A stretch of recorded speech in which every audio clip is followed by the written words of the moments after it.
spread tonight. We can spread out tonight because infill in Germany. Okay, we need to go back into open session concerning the executive's action meeting. What's the board's wishes?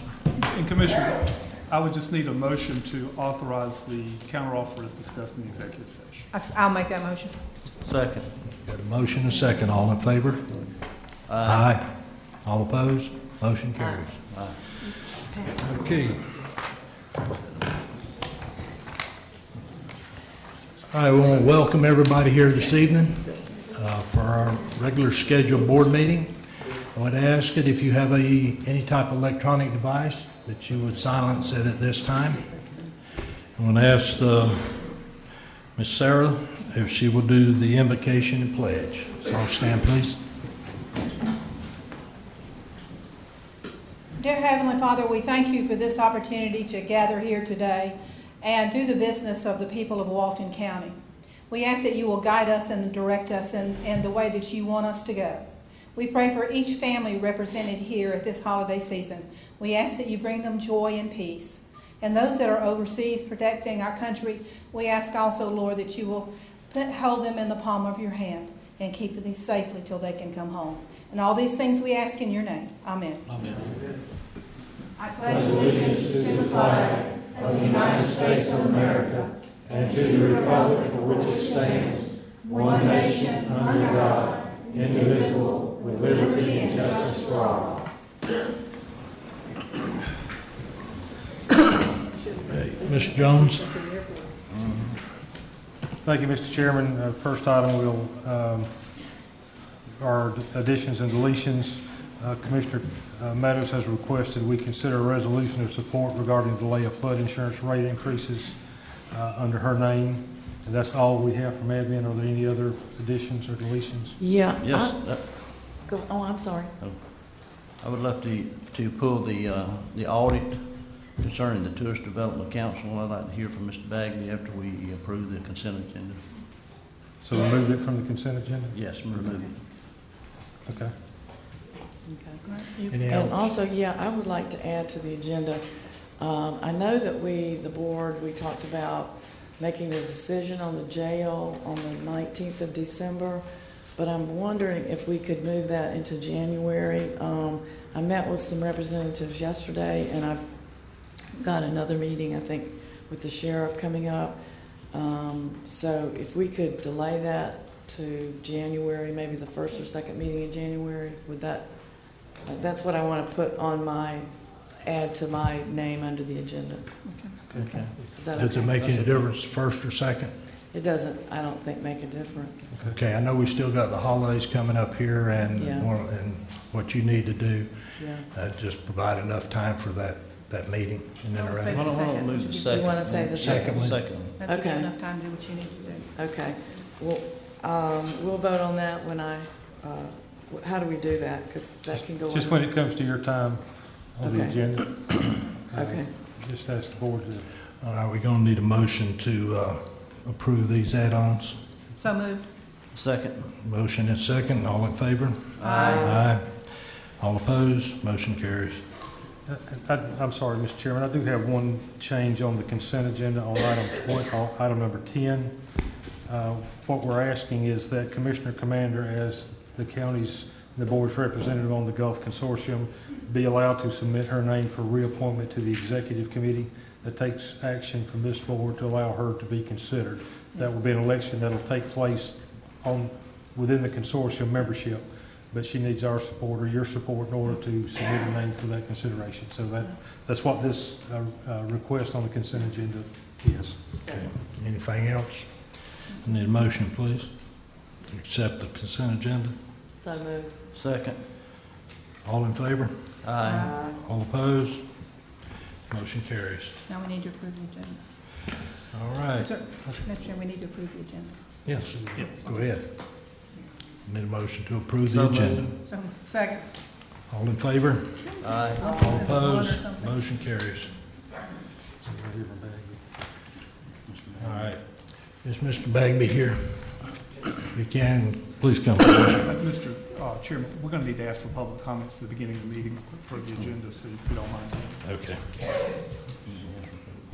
Is there any public comments from anybody in the audience concerning anything that's on the agenda? Seeing Are none? you asking on the We're agenda? getting feedback. Yeah. Yeah. Could we get Rick, or, we're getting bad feedback up here. On the agenda, yes. Seeing none, Mr. Bagby?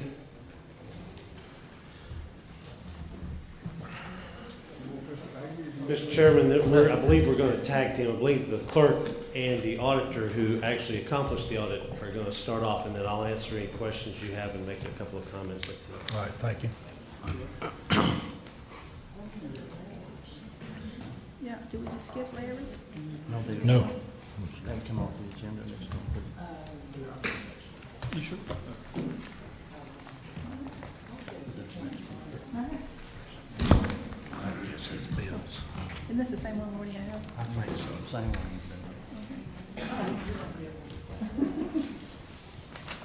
You need one, sir? I brought mine. Mr. Chairman, Commissioners, I'm Alex Alford for the record, Clerk of Court of Walton County. This is Johnny Street. He is our internal audit manager. And before you, you have our audit of the TDC for the period of, The period of this audit was from... Can you speak in the microphone? I'm sorry. The period of this audit was from January the 1st, 2010 through October 31st, 2012. It was expanded at the request of management to include the BP money that came in also.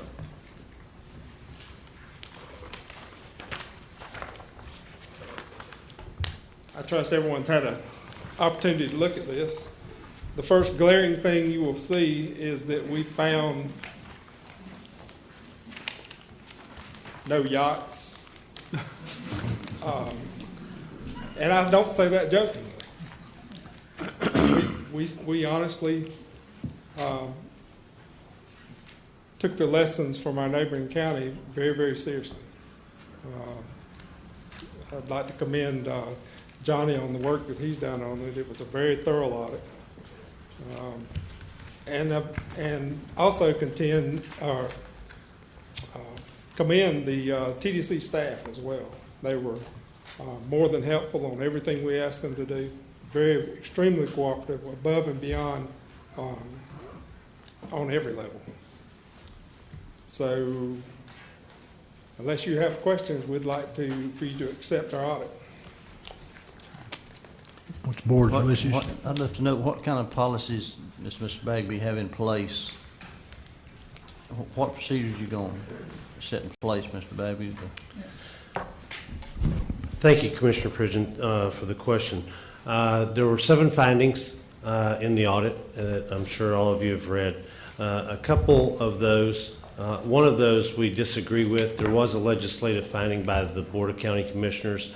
They used a different section of the statute, and really the issue with that item is between the Board of County Commissioners and the auditor. There was one issue where the previous executive director picked up a check and signed a memorandum of agreement or a memorandum of understanding.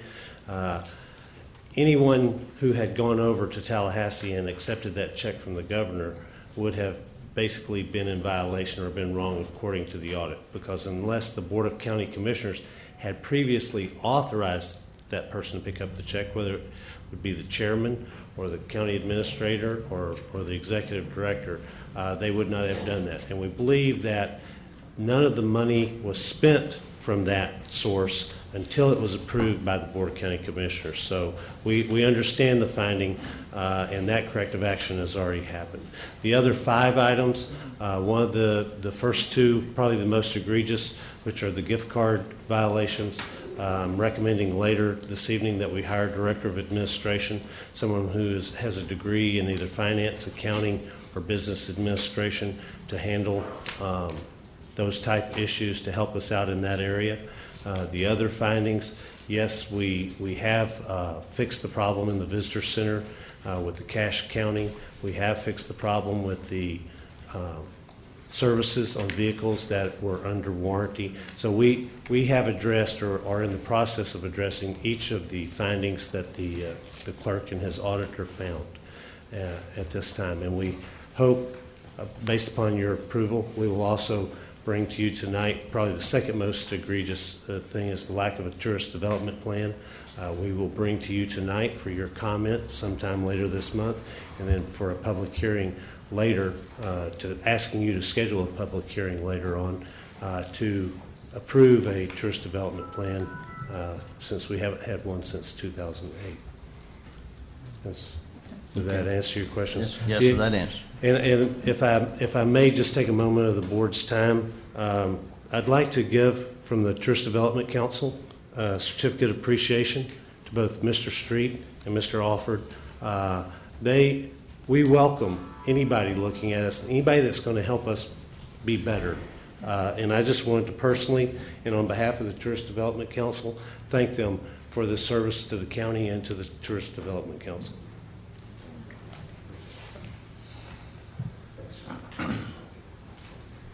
And subject to your questions, that's all I have on the audit. Any other questions?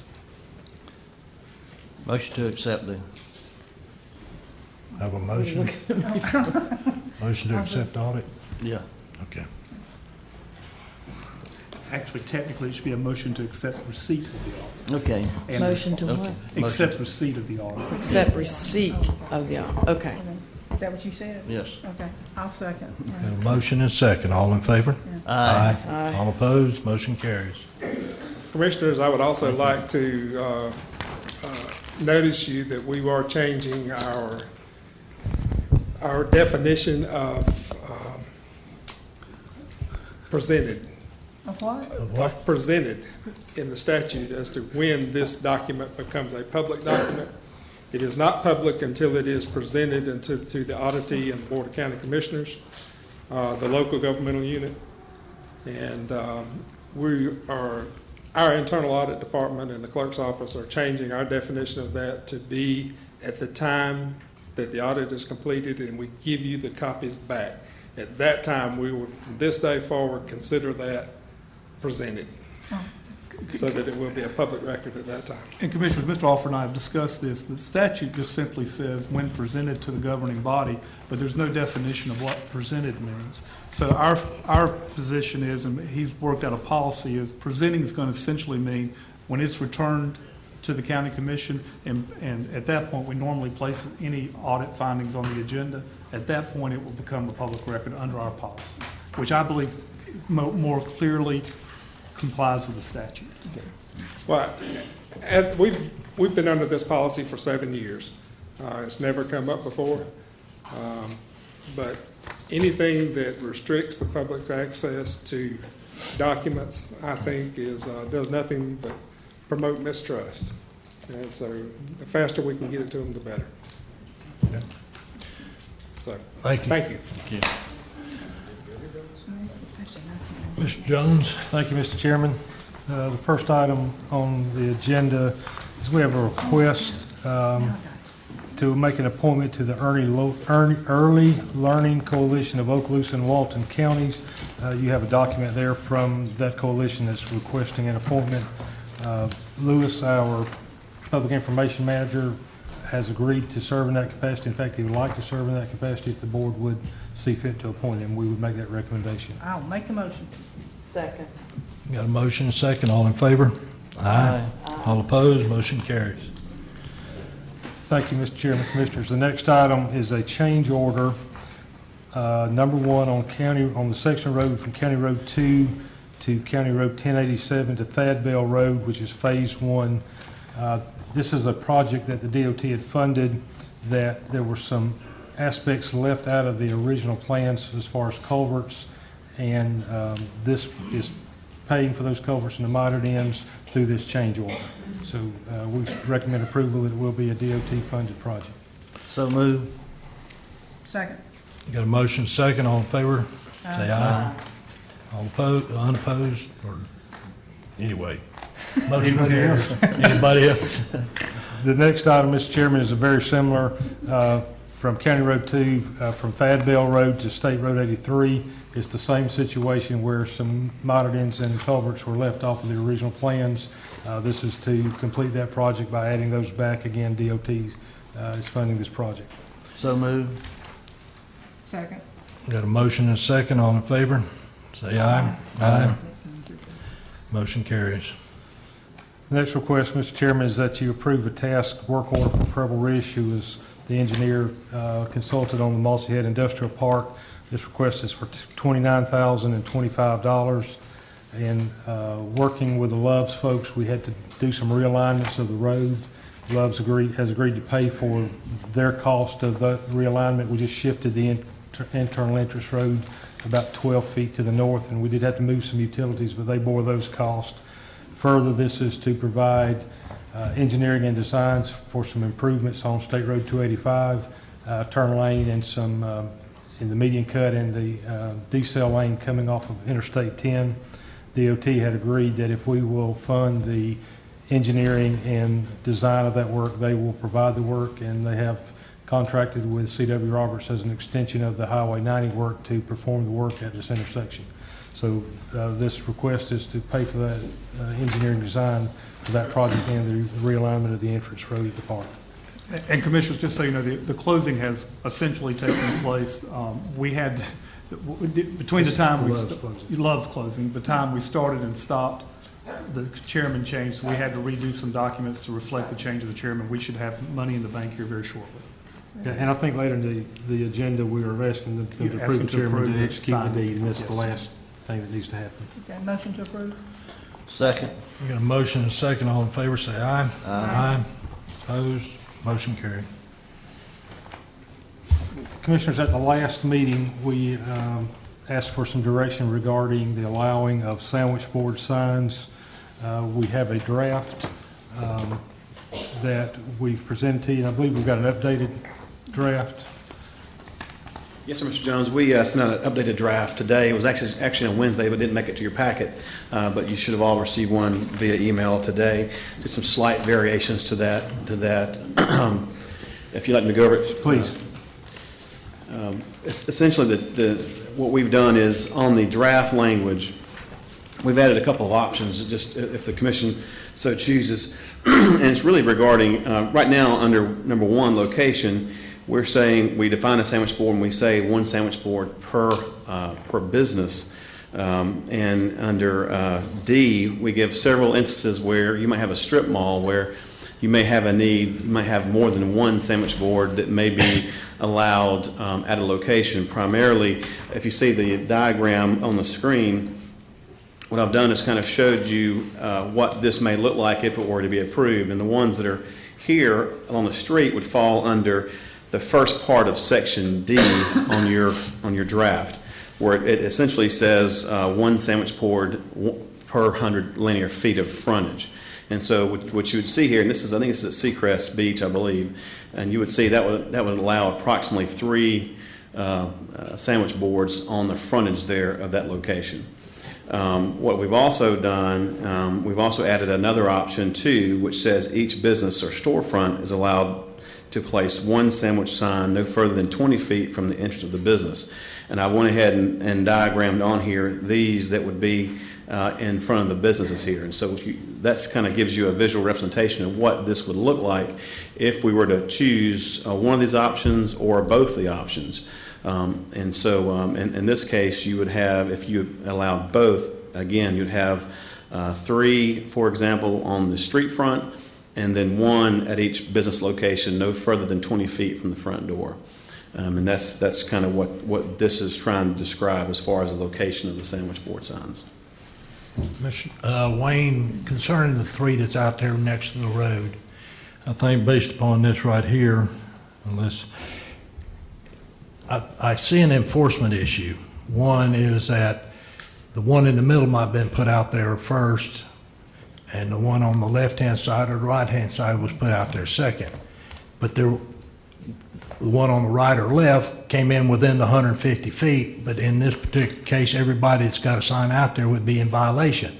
Well, how is that fair to the guy that did it right and the other ones, they get, That's a very good point, Mr. Chairman, and that's a very good point. I think that could be a potential problem. However, I will tell you this, that when you have these areas that's in common area, it either belongs to a particular developer or, in this case, a homeowners association or a property owners association, they are the responsible party to decide, according to the language, who is allowed to put theirs out there, and they kind of control that aspect of that. So, and ultimately, they would be the entity we would go to say, hey, listen, you've got a problem, you need to correct. And actually, that was part of the intent, the way when we drafted this way, was say that if one's in violation, they're all in violation, to make them work together, to come to some terms as it's my day, it's not your day, and and let them police themselves to the greatest extent we possibly can.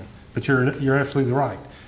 If there's 3 allowed and the 4th guy goes and puts his out there, and the other 3 realize that, hey, it's our days to have our 3 and you can't have yours, they're going to go make him take his down, or they're all subject to be in violation.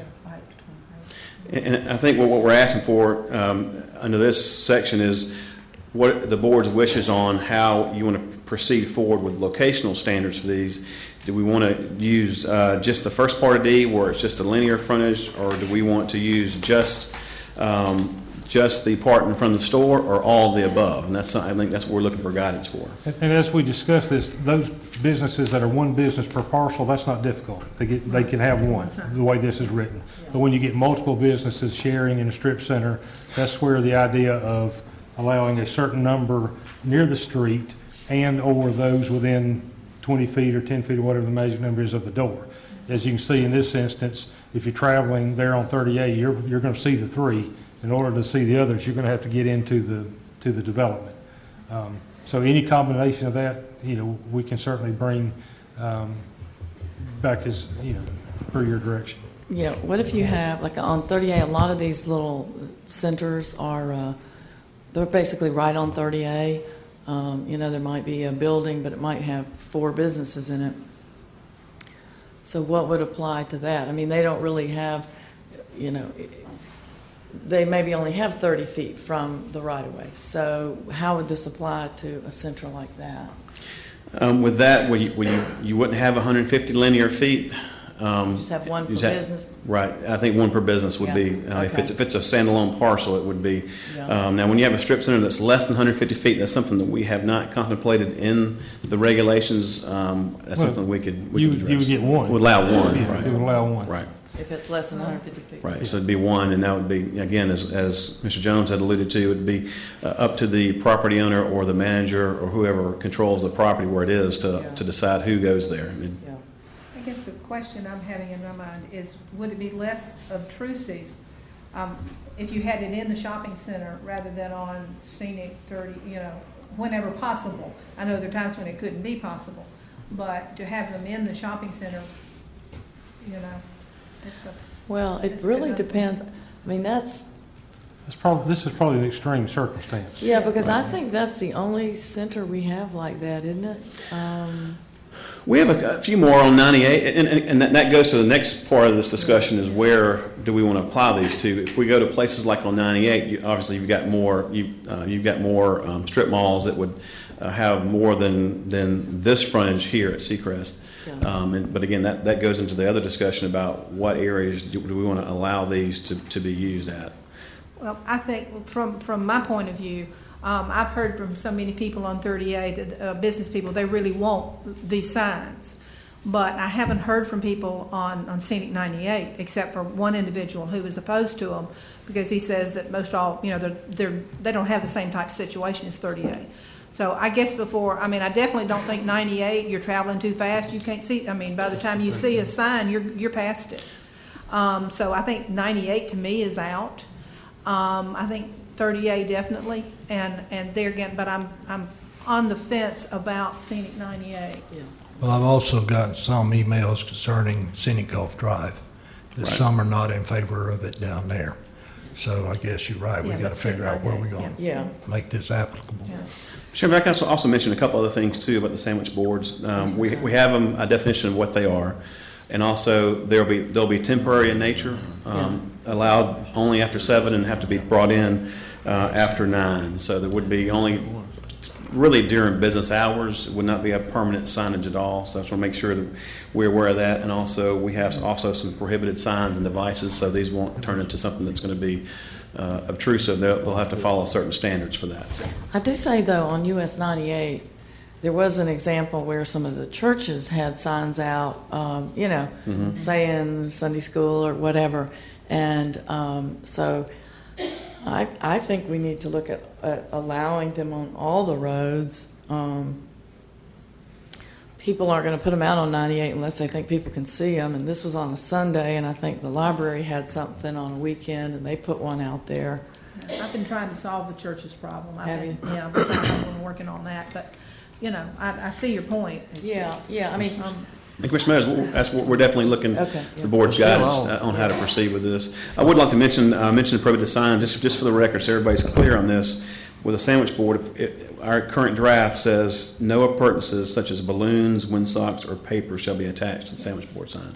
Right. So we're just trying to keep it Yeah. purely for advertising, not to look gaudy or anything like that, Yeah. but still be a And I nice, think- attractive sign. yeah, and I think if you allow it on all 3 roads, you're giving everybody an opportunity to, put their business out for the day. So I think it's a good thing. Y'all three? Well, I agree, all these are business people. Yeah. These people are in business to make a living. And, if you can't do it for one segment, a group, and not do it for everyone. I Yeah, mean, it's not, yeah. that would be right to do it for one and not the others.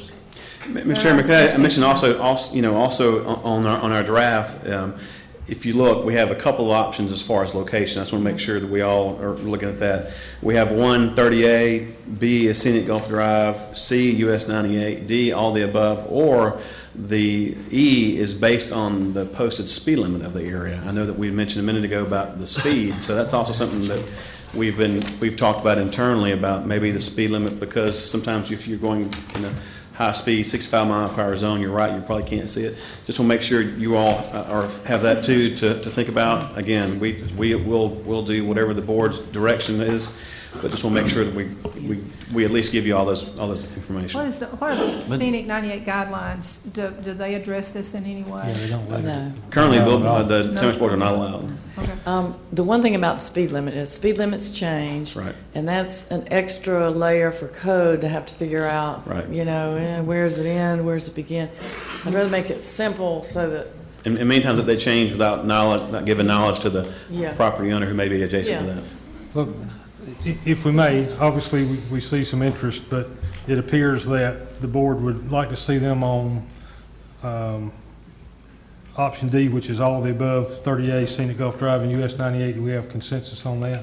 Yes. yeah, I think Okay. so, yeah. And that, do we want to see the ability to do those within 20 feet of the doorway as well as those on the roadway, or one or the other, or both? Yeah, I think both. Okay, all right, so we'll continue with that language. And so, instead of moving it to planning commission, why don't we bring back a clean draft Okay. that incorporates what y'all have shown us today? So bottom line, we'll look at this scenario, it allows one within a certain distance of the door, those on near the right-of-way, but on the private property so far apart on all 3 segments of the road. Okay, Ms. Nielsen, I think you want to say something. Bob Hudson there? There was I didn't also see you a back there. question they had about the- My name's Mary Nielsen for the record. On this example, go back to that map, whoever has the ability to go back to that map.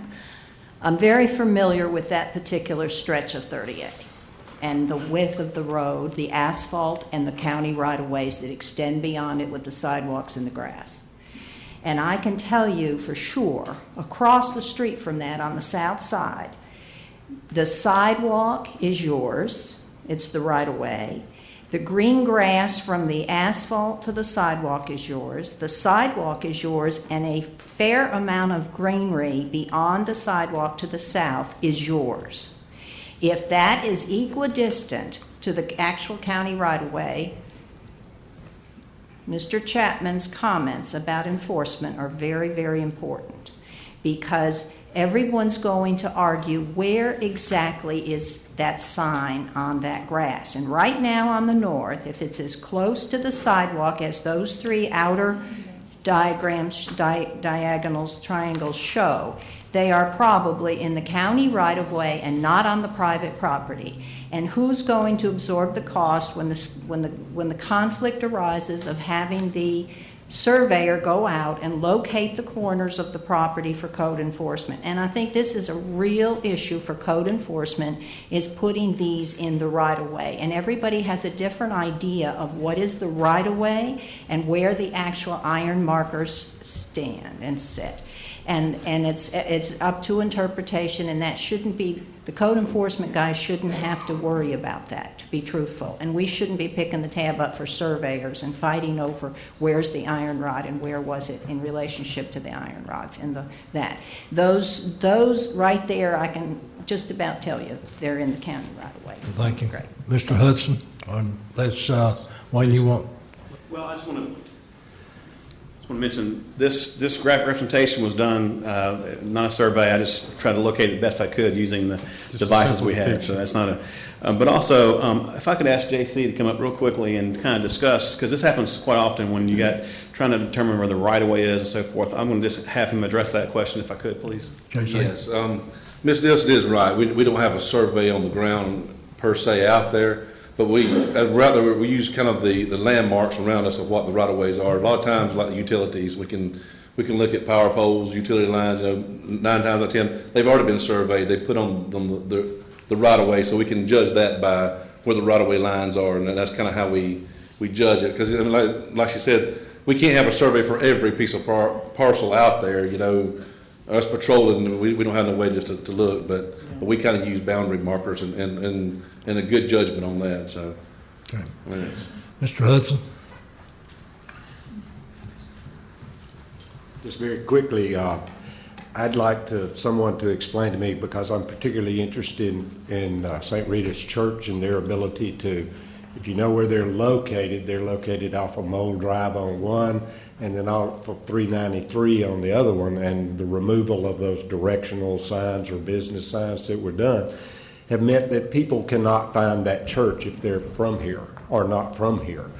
And they bought some signs, and they were put out and promptly removed, and they're trying to find a way. And I just want to make sure that in some way, based on what I just heard, they would not be able to use those signs because they're not within those distances from their business, from their building. Well, as I said, Mr. Hudson, I've kind of been working with Mr. Alford in Public Works to try to find a solution to that problem. In the interim time, while we're trying to find a solution, they have been allowed to put their signs out on Sunday or Saturday or Sunday. We're trying to find, I believe, Wilmer's not here, he's on vacation, so a piece of county property real close that we can put up a metal sign that says St. Rita Church. I'm trying to work with Public Works to get me a sign put up. Commander, I'm very aware that you've been trying to do that. And all I'm saying is I thought this was brought on by that issue. I know it came up through that church and everything, and I have a neighbor that asked me to see what was here tonight.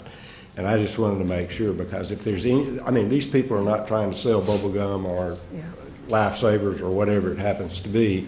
They are trying to save lives, and hopefully we can find a way to accommodate them.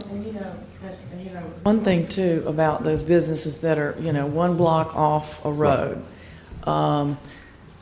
Unfortunately, those white signs that we had, that was really for those types of businesses all up and down 98 to kind of get them to have a marquee so that people, in an arrow or something, so that people could see that that's where it was. And, DOT made us take down some of them, but we've been kind of looking at how we could help the businesses on those north-south roads and the churches and such, have a slide-in slot on a sign where they could slide their marquee in there, and they would all be consistent, and they would all be within the county right-of-way, not the DOT right-of-way. So that may be, and Vivian's over there shaking her head because we've been talking about it for a while. that may be the answer to the businesses off of the north-south roads. Well, I believe that I believe that's that design review board that would deal with signs on Scenic 98. I believe they have a plan to do something like that, Commissioner Meadows, that would make those look very similar to the Visit South Walton signs, to where those people would then do that. And yeah, a sandwich sign is a temporary fix, in my opinion, and if we could find a way to do that, I think it's in this community's best interest that we accommodate them in some way. Could we put a codicil or whatever in the, in there that, hey, that for churches that are off 98 or off whatever, they could. I'm always looking for the simple solution, you know. Yeah, That's the way I think, but the simple solution may very well be just to exempt churches from the off-premise sandwich sign requirement for periods of, you know, for whatever period of time is the remaining, and then that way, that the ordinance requires. In other words, that way they can stick a sign out by a major thoroughfare for a period of time and pull it back up. Look, it's my understanding that the code, maybe I'm saying something I shouldn't, but I don't think they've been picking those signs up since the first instance. But I do think a permanent solution that would, is in the county's best interest. I just exempt all churches. I think we need a sign, you know, consistent sign design, and all the businesses along those roads can get in there, and then, because those white signs are kind of unruly, We're taking them down. and we've taken some of them down, so I would be in favor of that. Could we use proportional fair share funds on US 98 to accomplish that, you think? If we can find a place to put them. One of the issues with those signs were they were in DOT right away. Right. DOT said go away. Right. So we've got to get. Yeah. and, you know, We'd there's have to private move property. them back. But we have to have somewhere to put them, and Right. I mean, if the private property owners will allow it, certainly. But if we've got county right away that we could put them on, that could Yeah. work too. But we can certainly work on that. Look at that. But Okay. to summarize what I understand, we'll use the language basically for the premise of the ordinance to include 30A Scenic Gulf Drive, US 98. And we will use the scenario which will allow those on the roadway, as long as they're on private property, and those within 20 feet of the entrance of the business. Playing the devil's advocate here, what if businesses are on off streets? Do they apply, or is it just on these three major thoroughfares? I'm assuming it would be these three and anywhere the scenic corridor guidelines Right. associated with Okay. them. That's correct. All right. Now, what about number 3, the question that you asked, how we wanted to proceed with this? We will redraft what we have and clean it up with the things we just talked about and Okay. bring it back to you. Okay, That acceptable?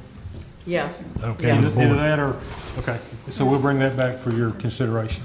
okay. Mr. Jones, Thank you, Mr. Chairman. very much. thank you. Just, I'll pass this out to you quickly.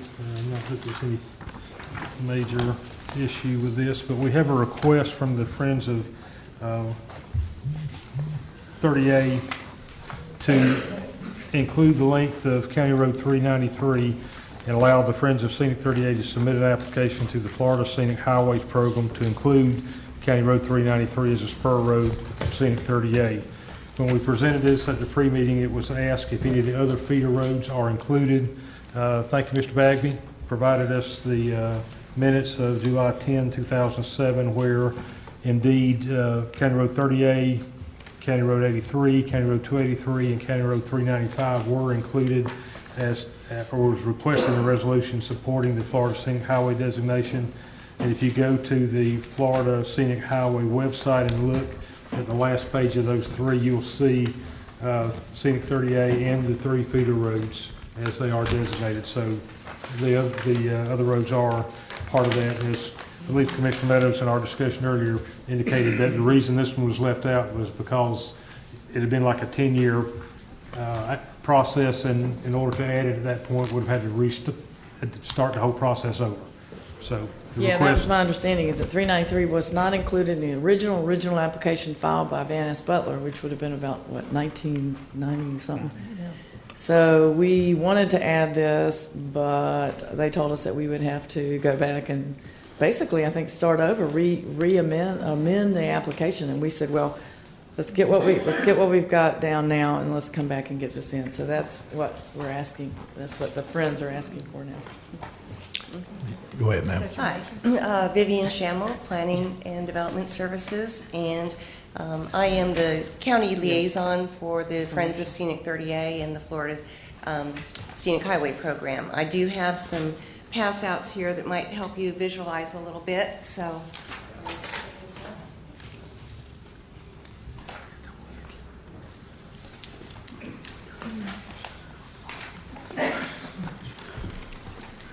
And basically, the Friends of Scenic 30A is the corridor management entity that serves as the caretaker of the Florida Scenic Highway 30A. They ensure the vision and the intent of the Florida Scenic Highway program is fulfilled within the corridor. So we are the Friends is the group that would request the extension of the spur road to be included into the 393 Florida State Highway designation, scenic designation. You can see the map. The map is in our land development code, in our chapter 13, and it does show there what the current scenic highways, highway spur roads are. I think that now 393 has developed over the past several years with the the Bayou Arts Center and Cessna Park Landing, and the Gulf Cemetery has received a historic designation. I do have one of our ex-chairpersons for the Friends of Scenic 30A is also with Gulf Cemetery, and he's here tonight to support the efforts. I would like to add that the Florida Scenic Highway designation does not add any new restrictions or any regulations whatsoever to a scenic corridor, except for no new billboards, which are already not lawful in south of the bay. So it's, there have not been any instances of complaints or anything for having been designated a scenic corridor, as it doesn't put any new restrictions on. It does allow for potential for grants and funding from other sources that we would not be able to obtain if we did not have the scenic designation. So, Okay. are there any questions What's the board's for me? wishes? Motion to approve Highway 393 as part of the scenic corridor. Second. Got a motion and a second. All in favor? Aye. All opposed? Motion carries. That's all we have, Mr. Chairman. Thank you. Okay. Mr. Bagby. Thank you, Mr. Chairman. We have a full agenda for the TDC tonight. First item. First, I want to actually give credit to Michelle Ray for that previous agenda item. She's the one that did all that work and looked up all that stuff for you. We request that the board seek an attorney general opinion regarding the expenditure of bed tax dollars for marketing events and activities in Walton County outside the taxing district. It's not just North Walton, it's outside the taxing district. And basically this was, when the strategic plan was approved, the local rally cry was in there, and that is what this falls under. It would not be for operations or anything like that, which you saw in the audit. It would be only for marketing events, so that the tourists that were staying in the taxing district could attend that, or other tourists that we could bring in from outside the county could come in. Any questions? Move Mark, that- do we need a motion, or is this just? Yes. Okay. Yes. Okay, move that we seek an attorney general opinion on that. I'll second the motion. Have a motion and a second. All in favor? Say aye. Aye. All opposed? Motion carries.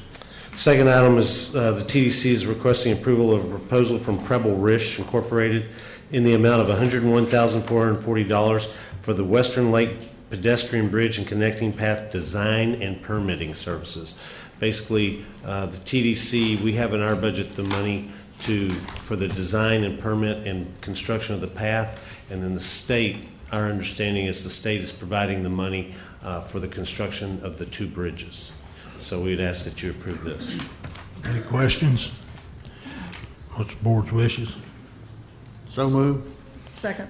We got a motion and a second. All in favor, say aye. Aye. All opposed? Motion carries. Item number 3 is we request approval of the expenditure of $60,000 for inshore and offshore reef permitting. The last time this came before you is over $300,000, and it included deployments and things like that. This is only for the permitting of the snorkel reefs, the nearshore reefs, and then the offshore reefs. And Mr. McAlexander is here tonight if you want to hear his pitch again. I didn't see Billy, but Billy's has the far offshore reefs. And this is, just to remind everyone, this is a match of what private money they have already raised.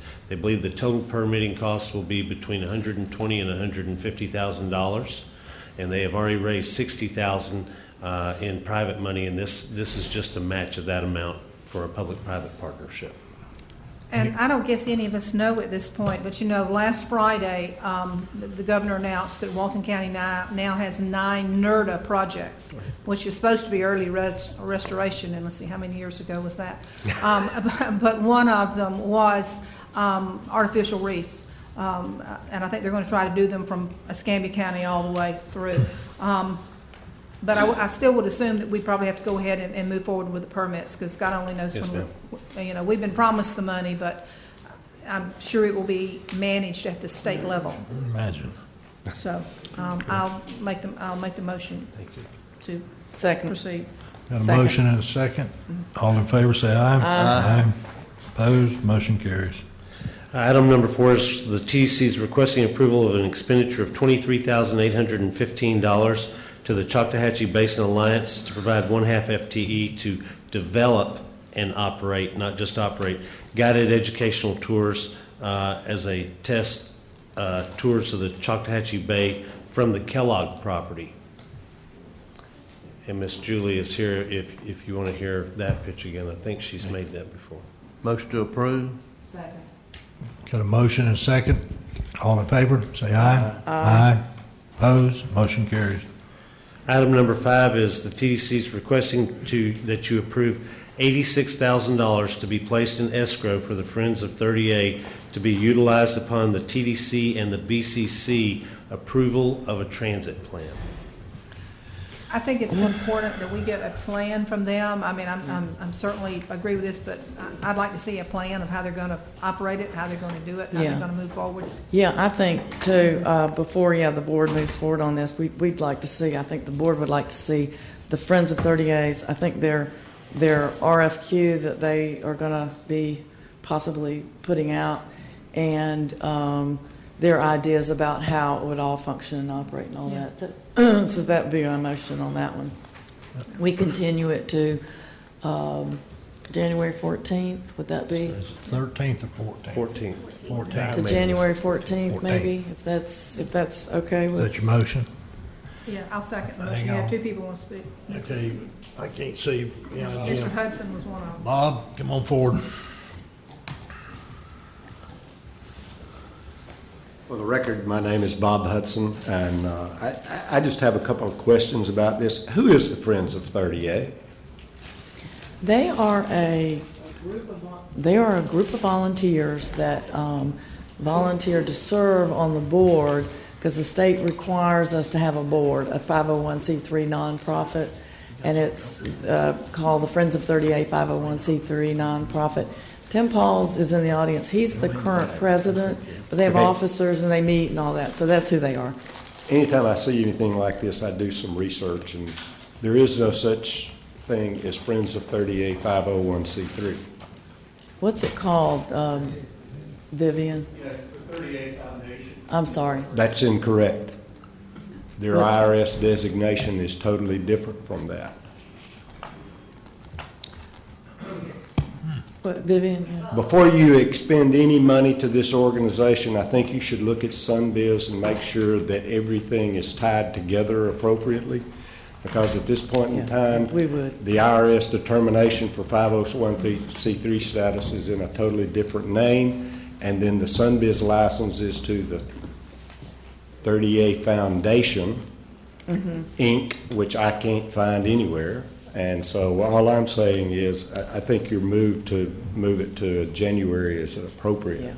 All I'm saying is we need to make sure that we're putting those funds in the hands of a legal entity. Oh, yeah. definitely, definitely. Is there somebody else out there want to speak? Vivian, do you have any comment on that?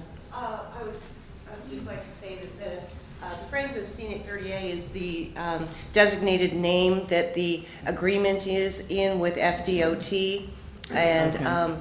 The 30A Foundation Inc. is the 501c3. Okay. And that was established after, 30A Foundation has been in effect for quite some time, but after we got the designation, they applied for the 501c3 so that they could accept tax-deductible donations.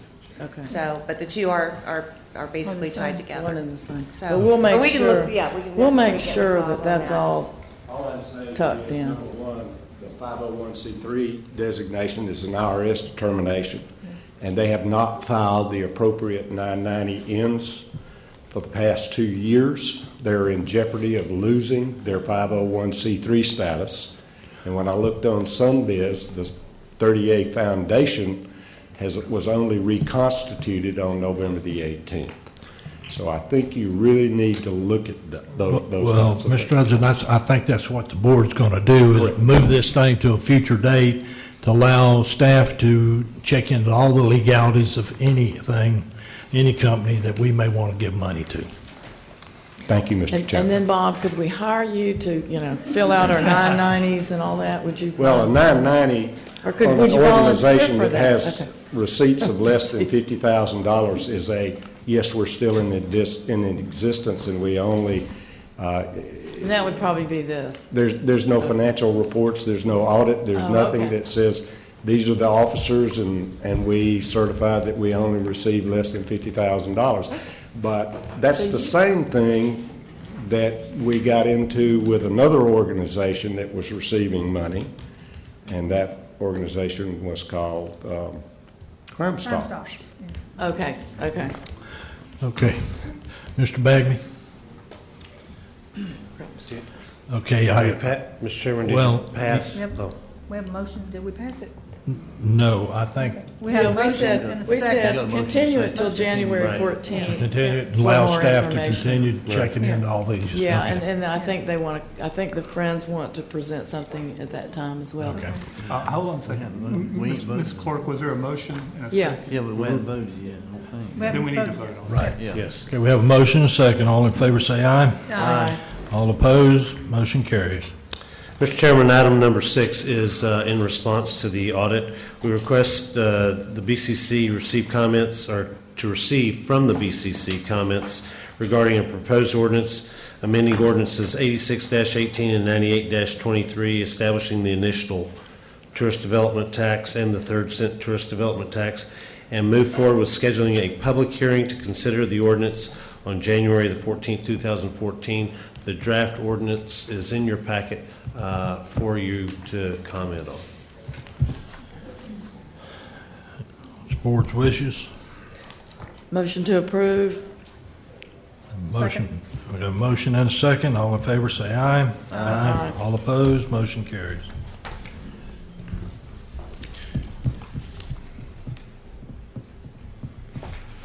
Good afternoon. Oh, okay. John Irvin, TDC. Item number 7 is regarding the beach safety campaign strategy. It is common practice to come back before you when this campaign has a little more detail. It is a modest portion of the much larger work that we do, but we have a recommendation from the TDC upon advice of our agency, and in the brief that you see, item 9 is actually where it talks about the factors and the components that we would be executing. So if you have any questions, but other than that, we'd love a motion to approve the beach safety brief. Motion to approve the beach safety campaign strategy. Second. We got a motion and a second. All in favor, say aye. Aye. Opposed, motion carries. Thank you. Number 8 is an amendment to the existing beach safety plan, which is a much larger document. This is simply to, honestly, more directly state when beach flags are adjusted, and that it would be the beach safety officer who is the representative of the contract for the lifeguards. The first page basically provides what we would add into the plan going forward, and the other 2 pages you have are the sections that would be replaced. Fairly straightforward in that the beach safety officer would be the responsible agent to evaluate the water. Notification processes would all be in place. And there are 2 things that have not been stated before at the bottom. It just reiterates that any assets that we have at the TDC would be made a common asset if there is a state of emergency. And then the last thing is to clarify that this would not impact the BCCs or the EOCs or the county sheriff's office from declaring double red and closing water for public safety. It would have no impact on that, just the beach safety campaign. Motion to approve? We got a motion and a second. All in favor, say aye. Aye. Opposed? Motion carries. Very much appreciated.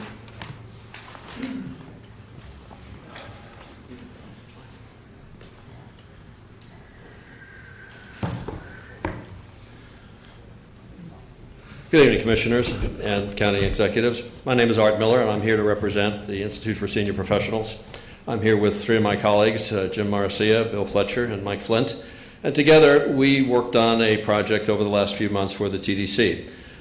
When Jim Bagby was appointed to head up the TDC, one of the first things he did was to ask us to look at the operation with an objective of trying to find ways that the TDC could improve itself and to operate at the highest possible level. So that's what we did. This was not a look back. We were not trying to find fault in anything. We were trying to look at the TDC, as I like to call it, sort of a helicopter look at what the TDC is doing, and to see if we can't come up with ideas that would make the TDC operation even better. I'm going to show you a few slides here, and in the interest of time, I'm not going to read them to you, but let me quickly go through them. We started this project in June, or July actually, and the objectives that we had were stated here, the 5 objectives. The scope of the project was to cover these particular areas, which we did. And thirdly, the process that we went through was to talk to about 33 people in various positions, not only here in Walton County, but in neighboring counties. We tried to find people in situations that had a similar demographic to and similar economic base as Walton County has. So we found some very interesting people along the way and got some good ideas. So we met with other TDCs, and we also leaned heavily upon an organization called FADMO, the Florida Association of Destination Marketing Organizations, to which the TDC does belong, as does virtually every other TDC in the state of Florida.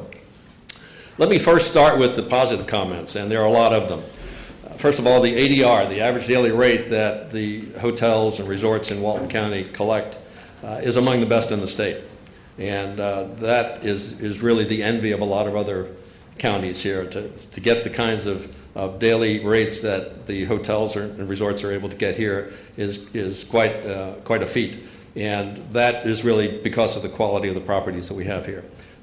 Secondly, we found something that we found very interesting, that 674110 means that there are 67 counties in the state of Florida.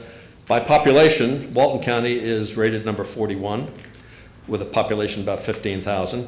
Yet we rank 10th in terms of bed tax collection. In fact, we collect about 50% more money than our neighbors to the east in Bay County, which I think surprised a lot of people. So we're doing a lot of things very well here. Revenues, as you know from listening to Mr. Bagby and his report, revenues will approximate about $18.5 million. Quite a substantial increase if you look at the curve over the last few years. That means a lot of things have been done right.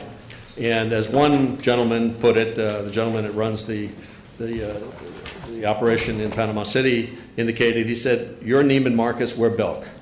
Both fine stores, but you guys are the top of the line." So a lot of positive comments that we heard as we went around interviewing people. Here's not so good news. Not bad news, but not so good news. One of the questions we heard frequently that kind of surprised us was, why do we need a TDC? And when we talked to people about this, we would say, well, because they clean up the beach, they attract visitors and all these other things. But still there's that underlying current of why do we actually need a TDC? And I'm not suggesting that is a serious question that we should be pondering, but what I'm saying is that there's a lack of communication, and we've shared this with Jim and his staff. It's not anyone's fault, really. It's just that there needs to be a better job done of communicating the fine work that the TDC does to tourists, to tax collectors, to everybody, to show them that the TDC is worth what it's being paid to do and what it does. So it's really more a matter of public relations, communicating better with the general public. I think a lot more has to be done in terms of getting the community involved. There are things that the TDC does that people are just not aware of. So we, in our recommendations in the report, which I'm sure you all have, I hope you all have, if not, we'll get you one, the report that we put together for you, it shows that, or it suggests in the 21 recommendations that we made, that a lot of things have to be done to communicate better, to get feedback from people, to involve people in the community, and to do a better job of public relations. We also found that the question about is the visitor center needed came up often. There's sharply divided opinions here, and I'm not going to settle the argument. I'm not going to try to settle it. But there are people that feel we really don't need a visitor center because people use their computers, their PDAs.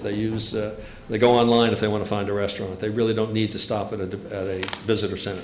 Again, that's a question that needs to be researched. Also, we have the question about just what percentage of the people coming to Walton County come down 331 or come west on 98. So where should the TDC, where should a visitor center be? Again, that's a question for another day, but I'm only here to point out that was something that seemed to evoke a lot of emotion when we talk to people. Another question that we think is very important, and we urged Jim and his staff to look at more closely, and he already does. This is not news to him, and that is to look at options outside of the beach itself.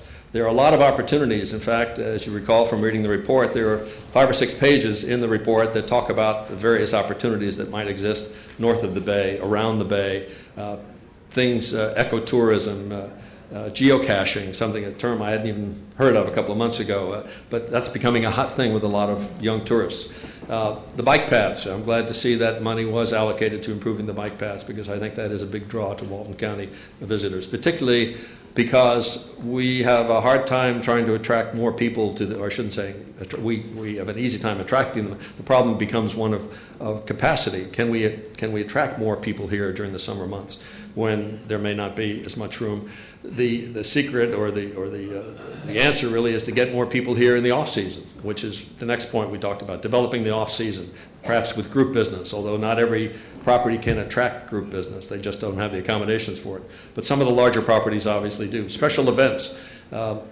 Emerging markets. I mentioned there's a risk here. I alluded to it already. That is, I'm a resident of Sandestin, for example, and I don't want to go near the beach during July and August or June because there's just no sand available. It's all spoken for. So there are risks that we could overpopulate the beaches, and that begins to become a negative issue.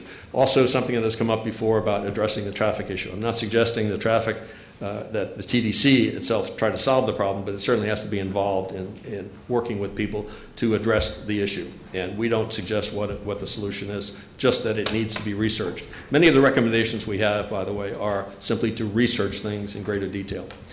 Number 5, we said there are some internal issues that need to be addressed, and Jim is already addressing some of them. We needed a staff that's focused, energetic, loyal, accountable, and some team building efforts have been discussed, and we will talk to Jim more about that later on. So in conclusion, we think overall that the TDC has done a very effective job. We would urge the TDC to do a better job of communicating with constituents, do more research, and be open to new ideas. So on behalf of my colleagues at the Institute for Senior Professionals, I want to thank Jim and his staff and all of you for letting us do this study. And by the way, for those that don't know, it did not cost the county 1 cent for us to do this. It was done on a voluntary basis. That's always good news. And so, again, thank you for allowing us to do this, and I appreciate the opportunity to present here to you today. Are there any thoughts or questions? Other than, Mr. Art, thank you for the work y'all done. You've helped Walton County in so many ways and so many different times.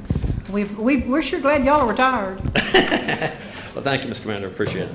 Anything else? Thank you, Mr. Miller. Mr. Chairman, we just have a couple more items. The next to last item I have is the restructuring. I'll let it stay up on the screen a little bit. I know all of you have seen it and we've gone through it, but give the audience a chance to look at it. We had several objectives in this proposed restructuring. Number one, we wanted to align with the county structure. So if an administrative assistant throughout the county is a 9, then our administrative assistants ought to be 9s. They shouldn't be 10s, or they shouldn't be 7s, or they should be what the county has. Another item or another objective was to establish depth in the organization. We were a very flat organization, which is good if that's what you want to do. And when I say flat, all our coordinators were 11s. And so what that would mean is we'd hire coordinators out of college or wherever. We'd keep them for 3 to 5 years, and then we would wish them well and let them go to the Hilton or to Seaside or to Rosemary Beach or someplace else to get some more experience. And then maybe in 10 years they could come back and be the marketing director or the sales director. So we provided a little depth in there so that we have not all of the coordinators being 11. What this will incur is an additional 1 FTE, and that FTE will be, if you'll go to the second slide, please, in the changed operation. And where that FTE comes in is in the Director of Administration that we discussed during the audit. I feel very strongly that we need additional resources in that area. I think Michelle's done a good job, but one person cannot, as I told the TDC, we are an $18.5 million business. You cannot find an $18.5 million business in this county that does not have a controller or a CFO, and we need one. And so I would ask that you approve that position, that additional FTE.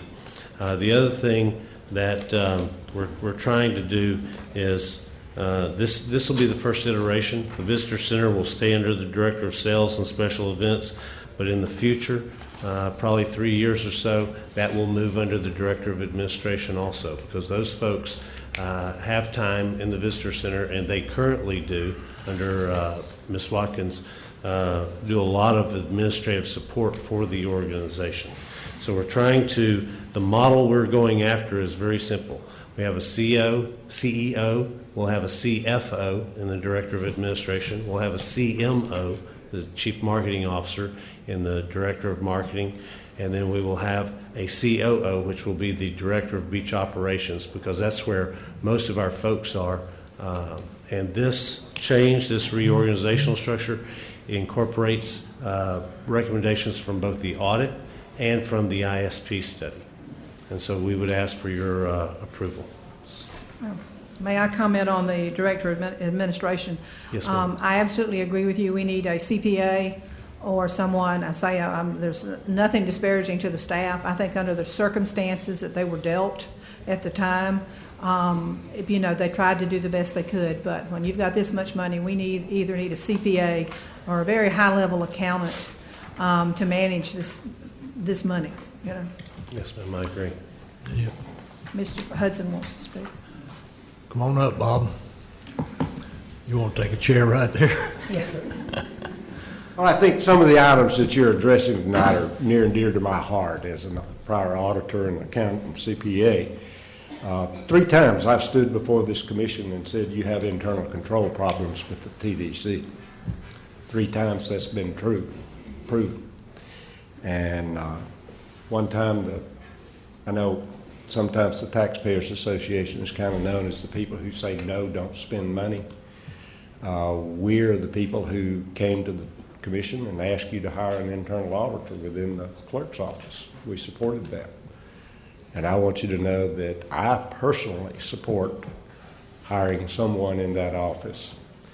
To sit here and say that you have an $18 million organizational operation and you have someone who doesn't have a cash register, doesn't know how to use a cash register, those are basic things, folks. Those are not, well, I forgot that somebody might take a debit card and go rent somewhere or whatever it happens to be. When you're talking about that, you're talking about the very basics of internal control.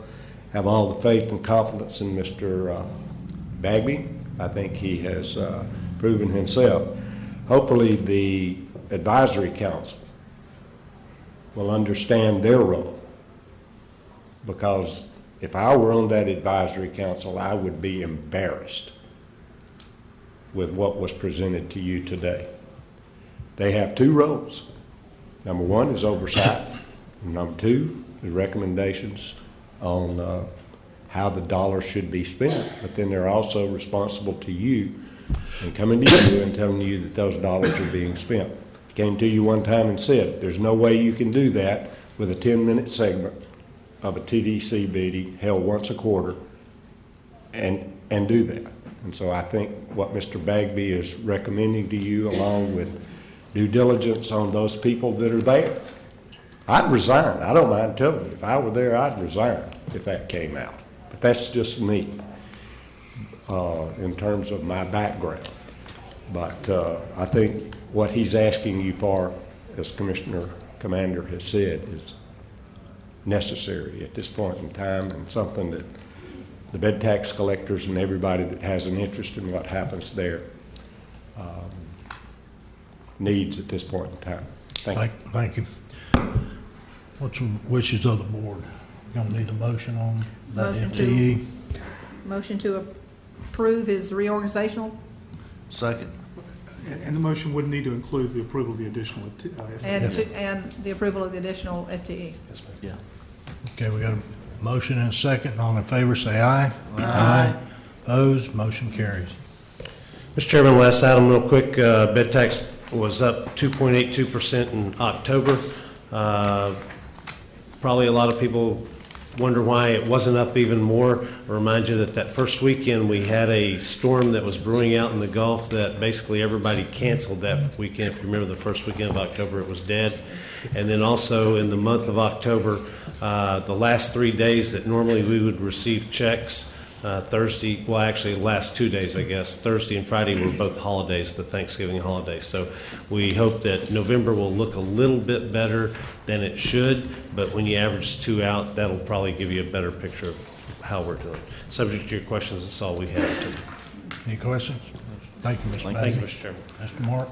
Thank you, Commissioners. I just have one item. I'm requesting you to approve the form and of the warranty deed for the county to convey the property at the Mossy Head Industrial Park to the Love's Travel Stops and Country Stores, Inc.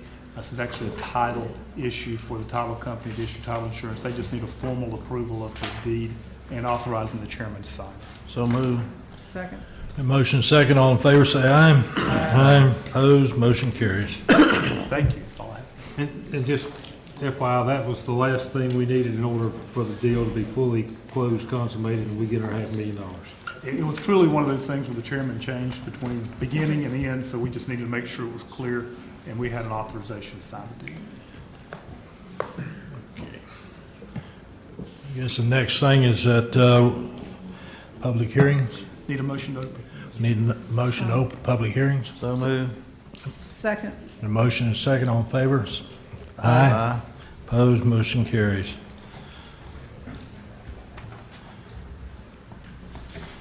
All right, this is a resolution to adopt a resolution electing use of uniform method of collecting non-ad valorem special assessments levied within Walton County for providing fire services.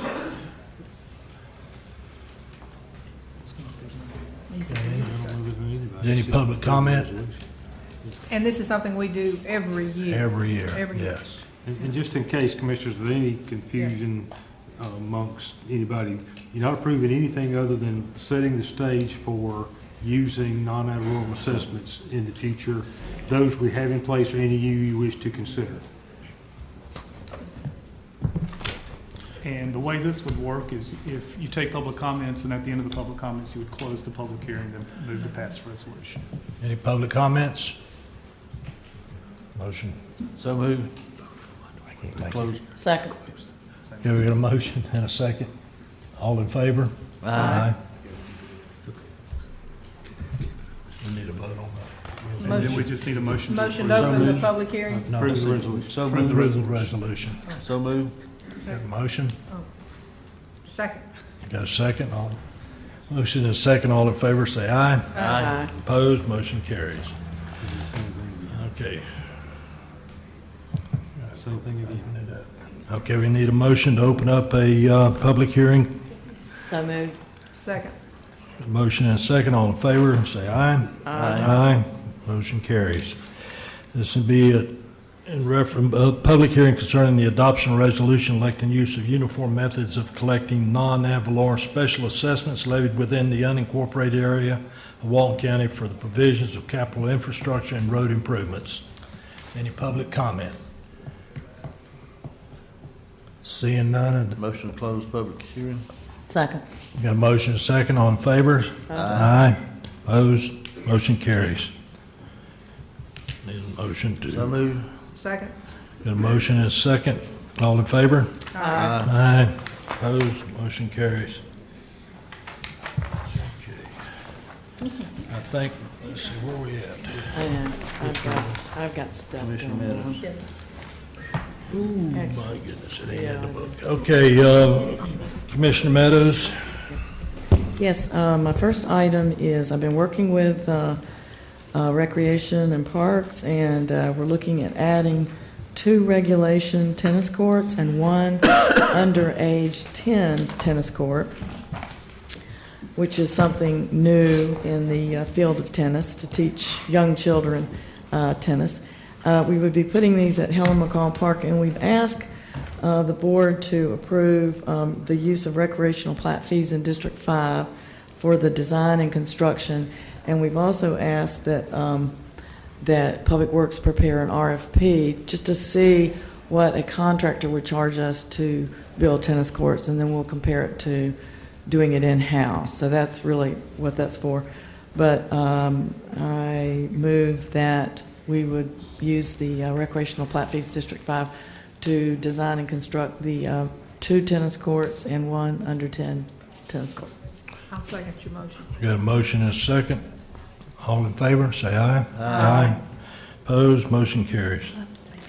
Okay, and then I had a request from one of our Purple Heart recipients, or one person who is involved in that group, that we establish, that we adopt a resolution that declares Military Purple Heart Month in Walton County. And I think you have a copy of the resolution in your book. Is that your motion? And that's my motion, that we would adopt the resolution declaring Military Purple Heart Month in Walton County. I'll second your motion. What month is that? January. Let's see, did they say? Purple Heart Month. January. January, I'm sorry. January Okay, 2/13. I didn't have a month down, I wanted to know when it was. Okay. I'm sorry. January January. would be Military Purple Heart Month in Walton County. Everybody must wear purple that month. Just easy. Okay, we have a motion and a second. All in favor, say aye. Aye.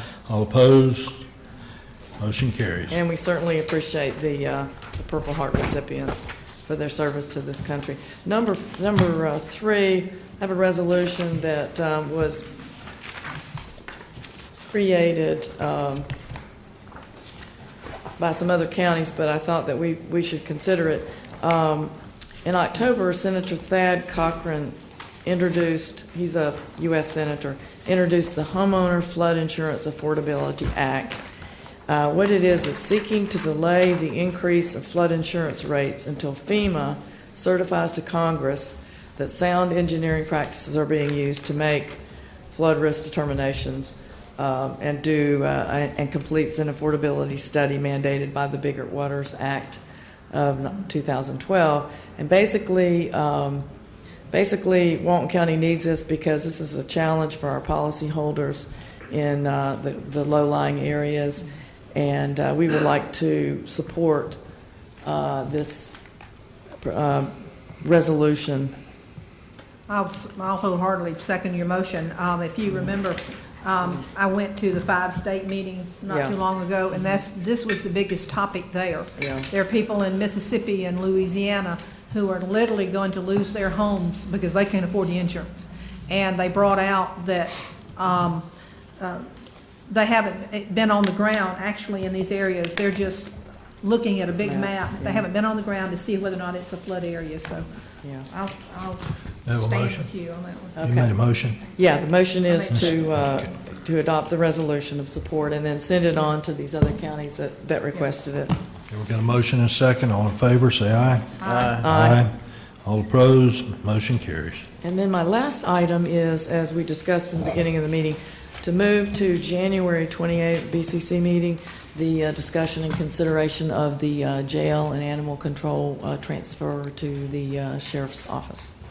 Do we need a motion on that, but just agree to do it? I mean, It's not on this agenda, so in terms of rescheduling, so no, we don't really need a I motion. think we can just take direction. Just take We get direction it. to put it on. Let's get a The consensus direction of the to do board. this. yeah. Does that work with everybody? Yes. Okay, thanks. That's all I have. Okay, let's see, who's next here? Commissioner Commander? Yes, sir. I have two things, although I didn't list them. I did, want to mention the NERDA projects that we did just recently get 9. They are a start. They are small, but yet they're going to benefit the beaches of South Walton. They're going to do TDC walkovers. They're doing redoing, like Ed Walleen Park, for example. They're going to redo the Choctawhatchee boat ramp, and that's in District 4 there on the bay.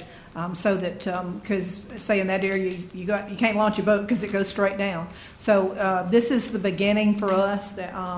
They're small projects, but I think they're going to mean a lot to our visitors, and also I'm excited for that.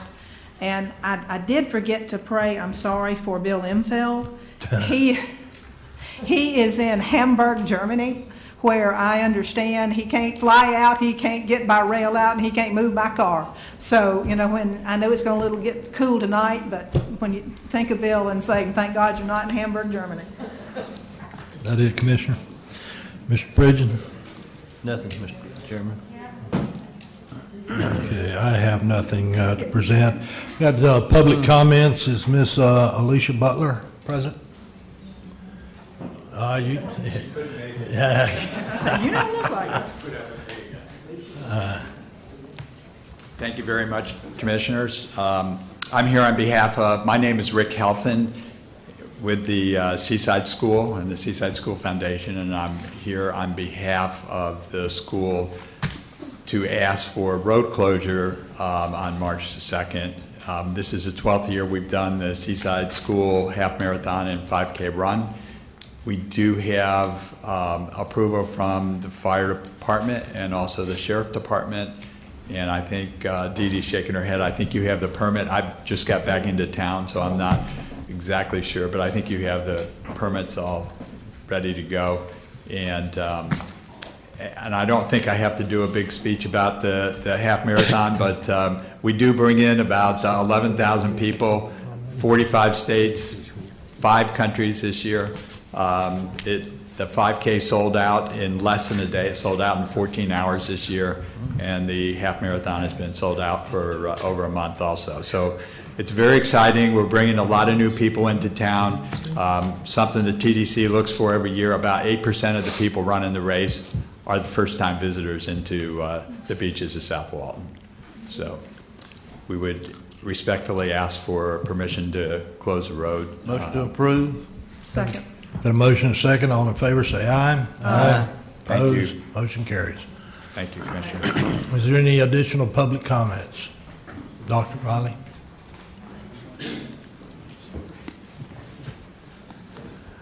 Don Riley, I'm here on behalf of the Taxpayers Association as well as myself. I'd like to amplify a little bit on what Bob Hudson had to say. Were I a member of the advisory council during the period of time covered by the audit, I'd resign as well. The association is appreciative of the audit, and we are appreciative of Mr. Bagby's efforts at reorganization and a more thorough professionalizing of the organization. As he pointed out, it's an $18.5 million a year business. There was over $1/8 of $1 million that were found in and admittedly, as they always are, limited audit, financial audit. significant amount of money to most people in this county and most people around the world. In the private world, people's heads would roll for this, and we think that people's heads should roll in this particular instance as well. And those people are the folks that serve on the advisory council. They have, as Bob pointed out, 2 roles, and the first and most important of those is to look for and to report to you any financial improprieties that they might perceive, and then it's up to you to take it from that point.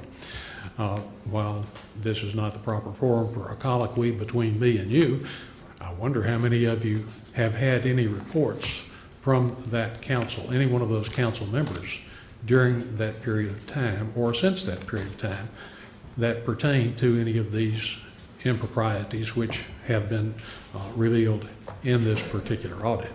I would dare say few, if any, such reports have been forthcoming. Further, I have been at the last couple of Tourist Development Council meetings with the advisory council there, and it's been an embarrassment. I don't know if y'all have been told of it, but it's been an embarrassment to the citizens of Walton County and to you as the Board of County Commissioners. There are personal agendas that are obviously at work. There have been personal attacks upon Commissioner Meadows at 2 of these last 2 or 3 meetings, and they were unconscionable, and they too were an embarrassment to y'all and to this county. It is within your purview to accept resignations. It is further within your purview to terminate members of the board. It is our feeling that those members of the board who were on the council, I say board, the council, advisory council, during the period of time covered by this audit should in fact be terminated. There should be consequences. They had a statutory duty that they did not properly discharge. They appear to us to have a personal animus, both towards Commissioner Meadows as well as on several instances towards Mr. Bagby. He deserves, as do you, a staff and, in his case, an advisory council who are supportive of his mission, and his mission is in fact this county's, part of this county's mission. And I would respectfully submit that you strongly consider terminating those who were serving during the period of the audit in question. They're free to reapply, but we need some new blood on that council that is supportive and not combative. They need to understand their roles and to willingly accept them. There was a discussion about who would be treasurer at this last meeting. Nobody wanted that job. That's the first job of each and every one of them, is financial oversight. And if they don't want to do that, if they're unable to do that, then they don't need to be on that advisory council. Thank you. Thank you, Dr. Ryan. Any other comments? Seeing none, I think we'll stand in recess unless staff has got some clarification on any. Any clarification needed on these issues? Okay. We're going to stand in recess for till 10 minutes till 6.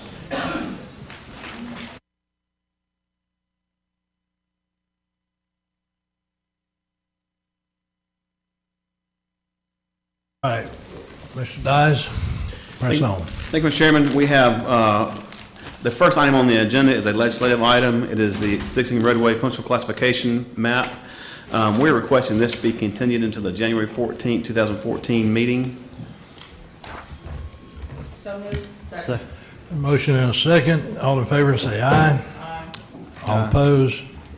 Motion carries. Mr. Chairman, the next items are the quasi-judicial hearings, and we'll be sworn in for those. Yes, anybody who plans on speaking to the board or testifying, please stand and raise your right hand. Do you solemnly swear or affirm the testimony you would give before the board tonight will be the truth?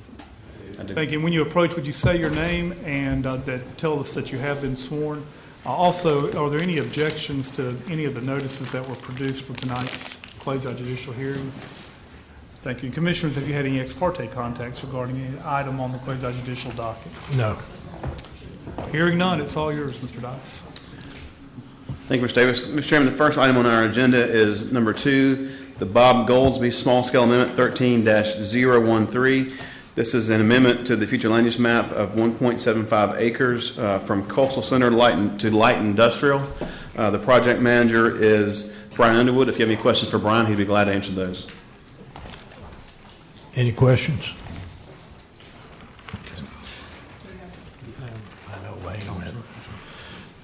All right, this is a public hearing. I ask for motion to open public hearing. Second. And motion second, all in favor, say aye. Aye. Motion carries. I guess on this one here, is there any objections to the notice that was published or posted regarding I've already done that. You take care of that? All right. Staff, if you will, introduce the applicant.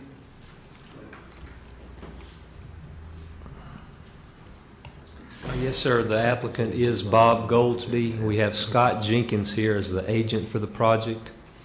Okay, Mr. Jenkins. Yes, sir. State your name when you come forward.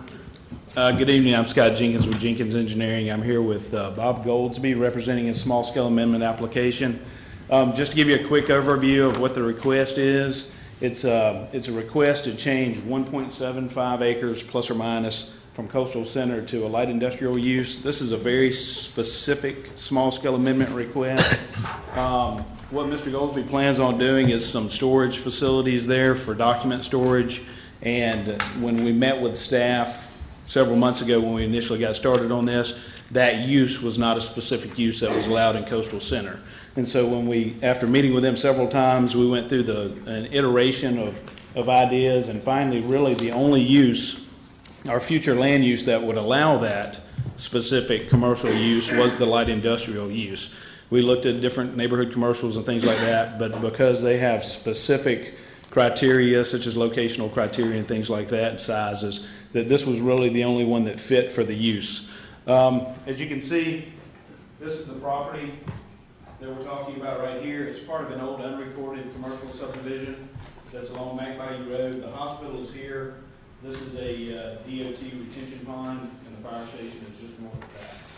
On this side, it's all state land. On this side, you have some commercial offices here and some additional light industrial in this location.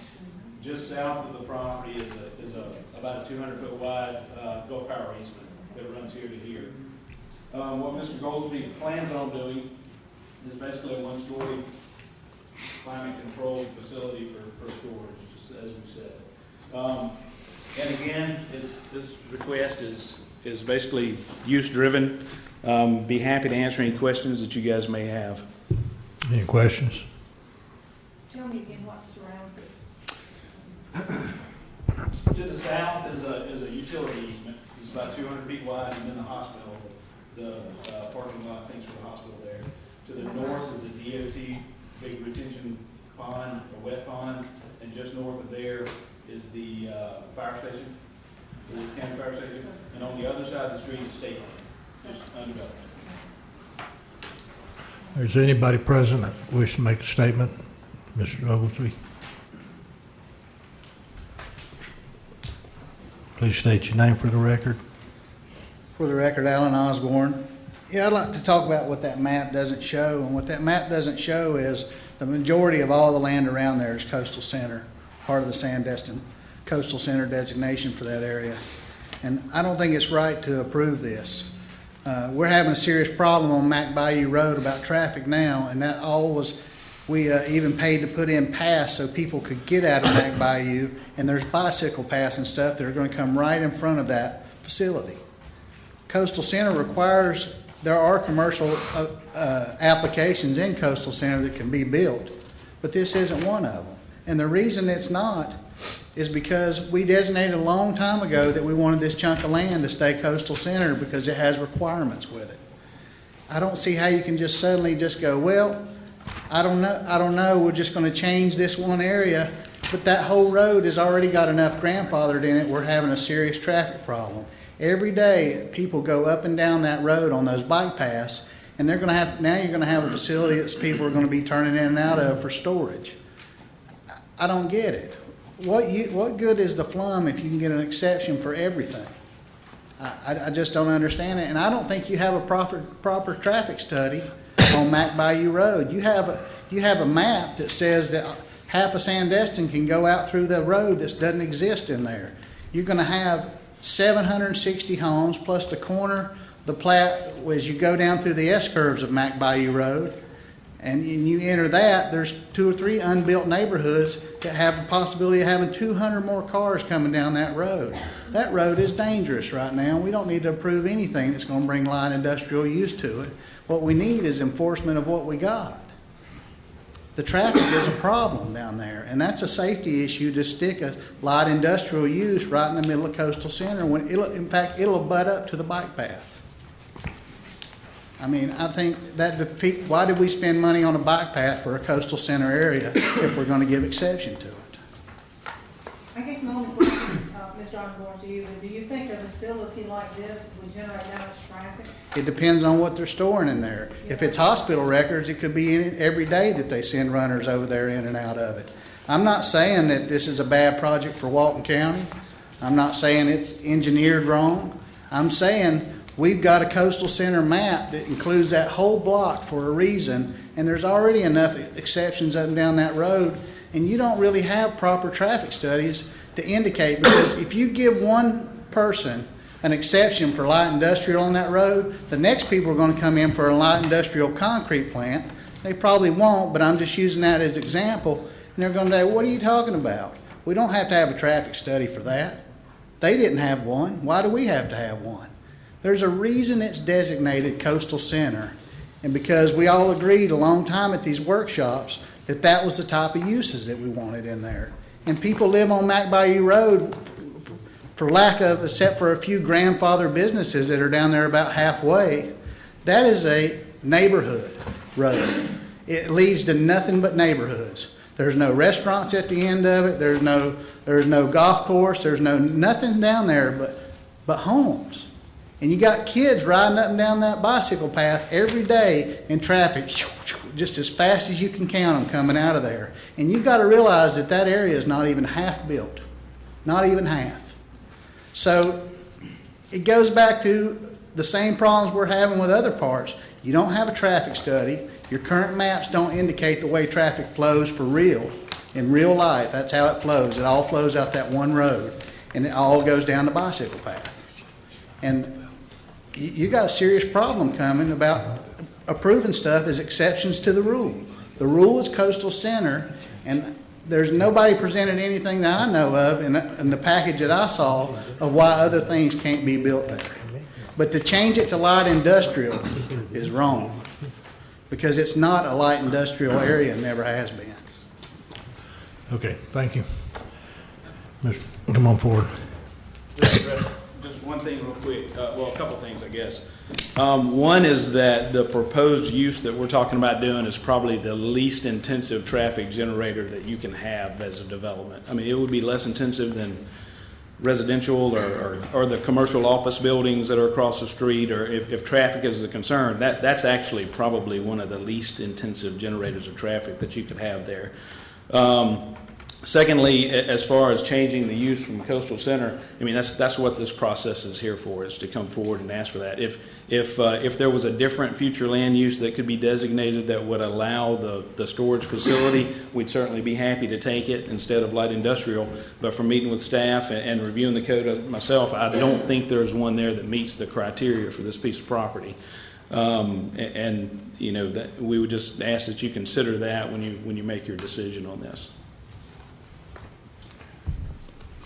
Mark, can we ask for a traffic study, delay this and ask for a traffic study? Well, all that's being, just so I'm clear and we're clear, all that's being requested tonight is a land use change. You're not approving the mini storage. No. Am I wrong about that, Wayne?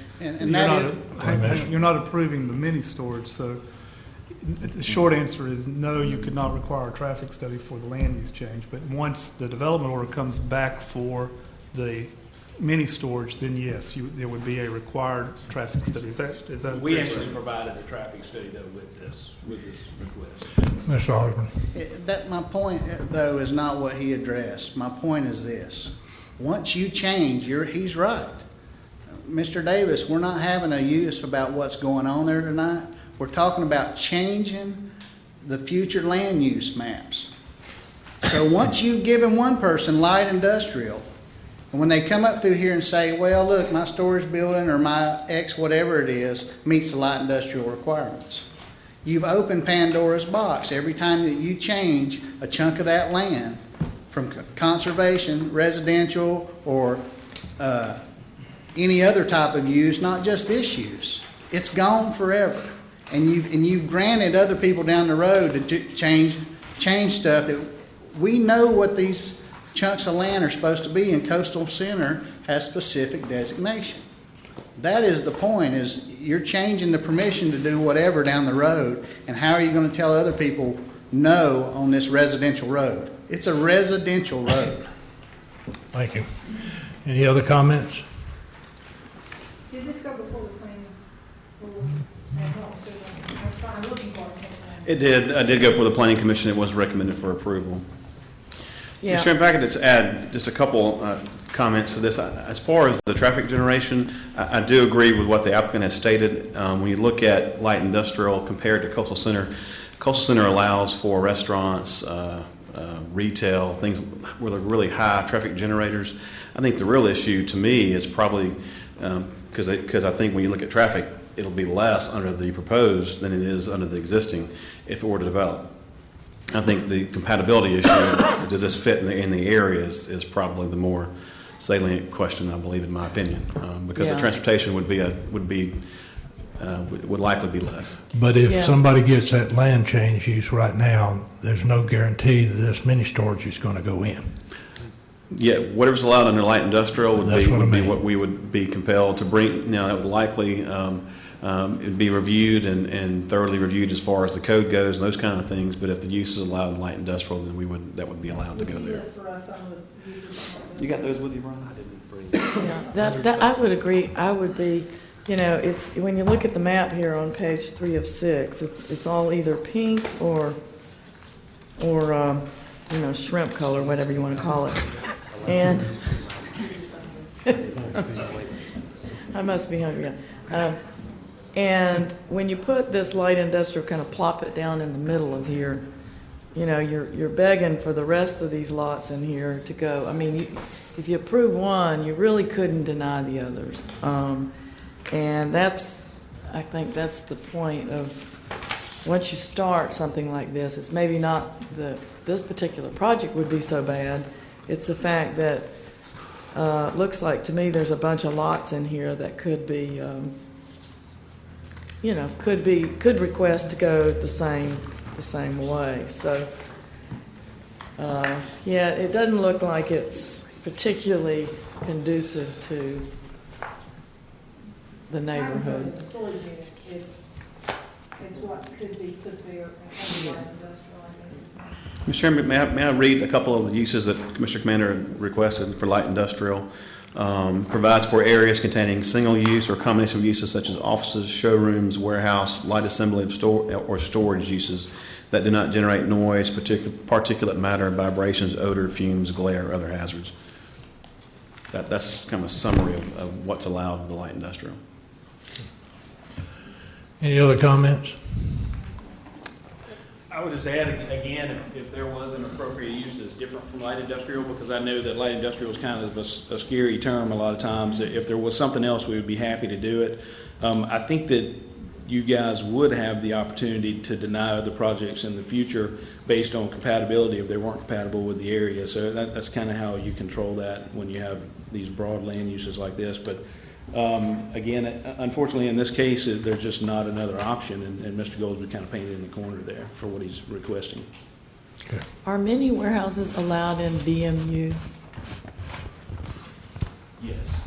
They are? Yes, ma'am. However, BMU has to be at an intersection, right, or on 98 or 331. Yeah, okay.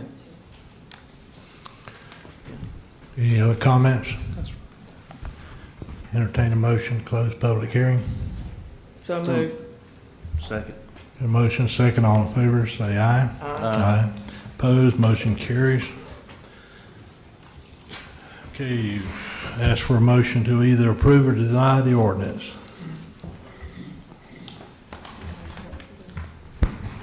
Well, I'm going to move that we disapprove it based on the fact that light industrial is too much of a change from the area. And I understand the many warehouses, but that's the way our code's written. So my motion would be due to incompatibility. I think that it would be denied. I would make the motion that we deny this particular land use change. Got a motion?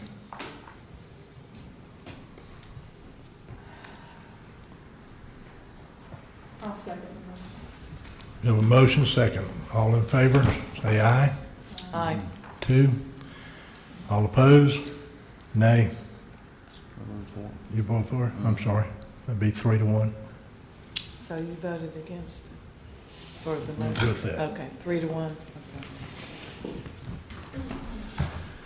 I would ask Wayne, is there any way you can work with this applicant and see if somehow, because I truly believe that warehouses would be less traffic than anything else. Right. But I understand the concern.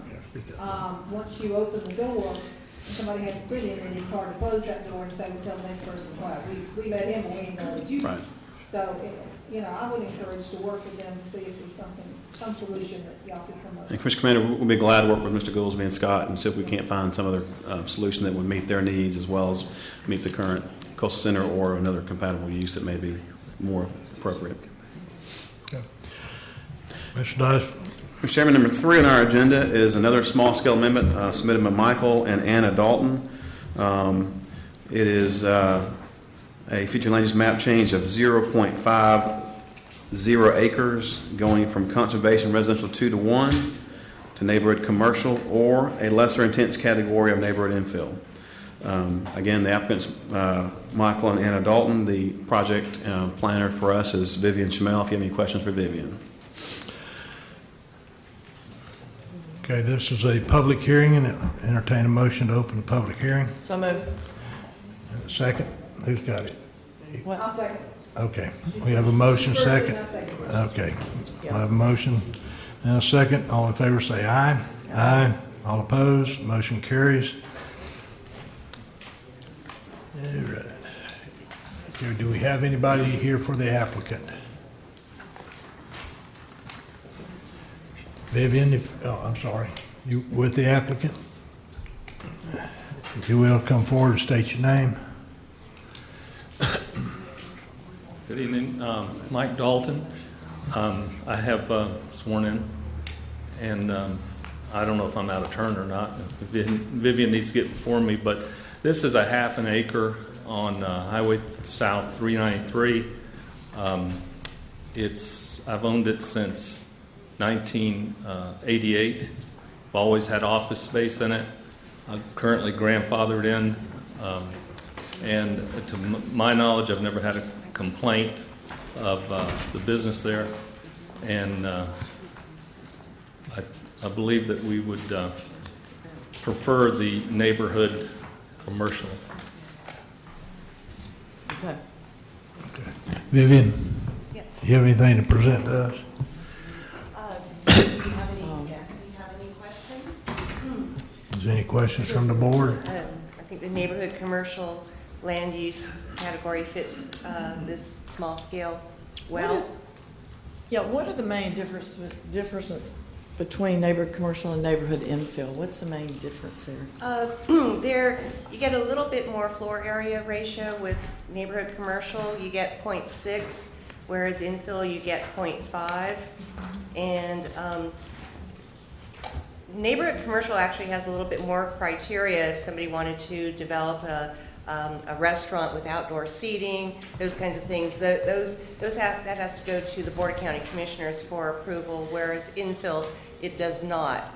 So, okay. So infill would be what? You'd have to have both. You'd have to have residential and. No, you could do either or. It could be residential, or it could be commercial. Okay. Neighborhood commercial does allow for a live-work unit above commercial. So there's not a tremendous amount of difference between the two. Okay. It's just you said that you have an office here now and you have a little building out back, or 2 little buildings out back. There's actually 2 small buildings in the back. And your office is in there now, or there's offices in there now? There are offices in there now. Offices, okay. Yeah, I think I know exactly where this is. Okay, that's all I have. Any other questions?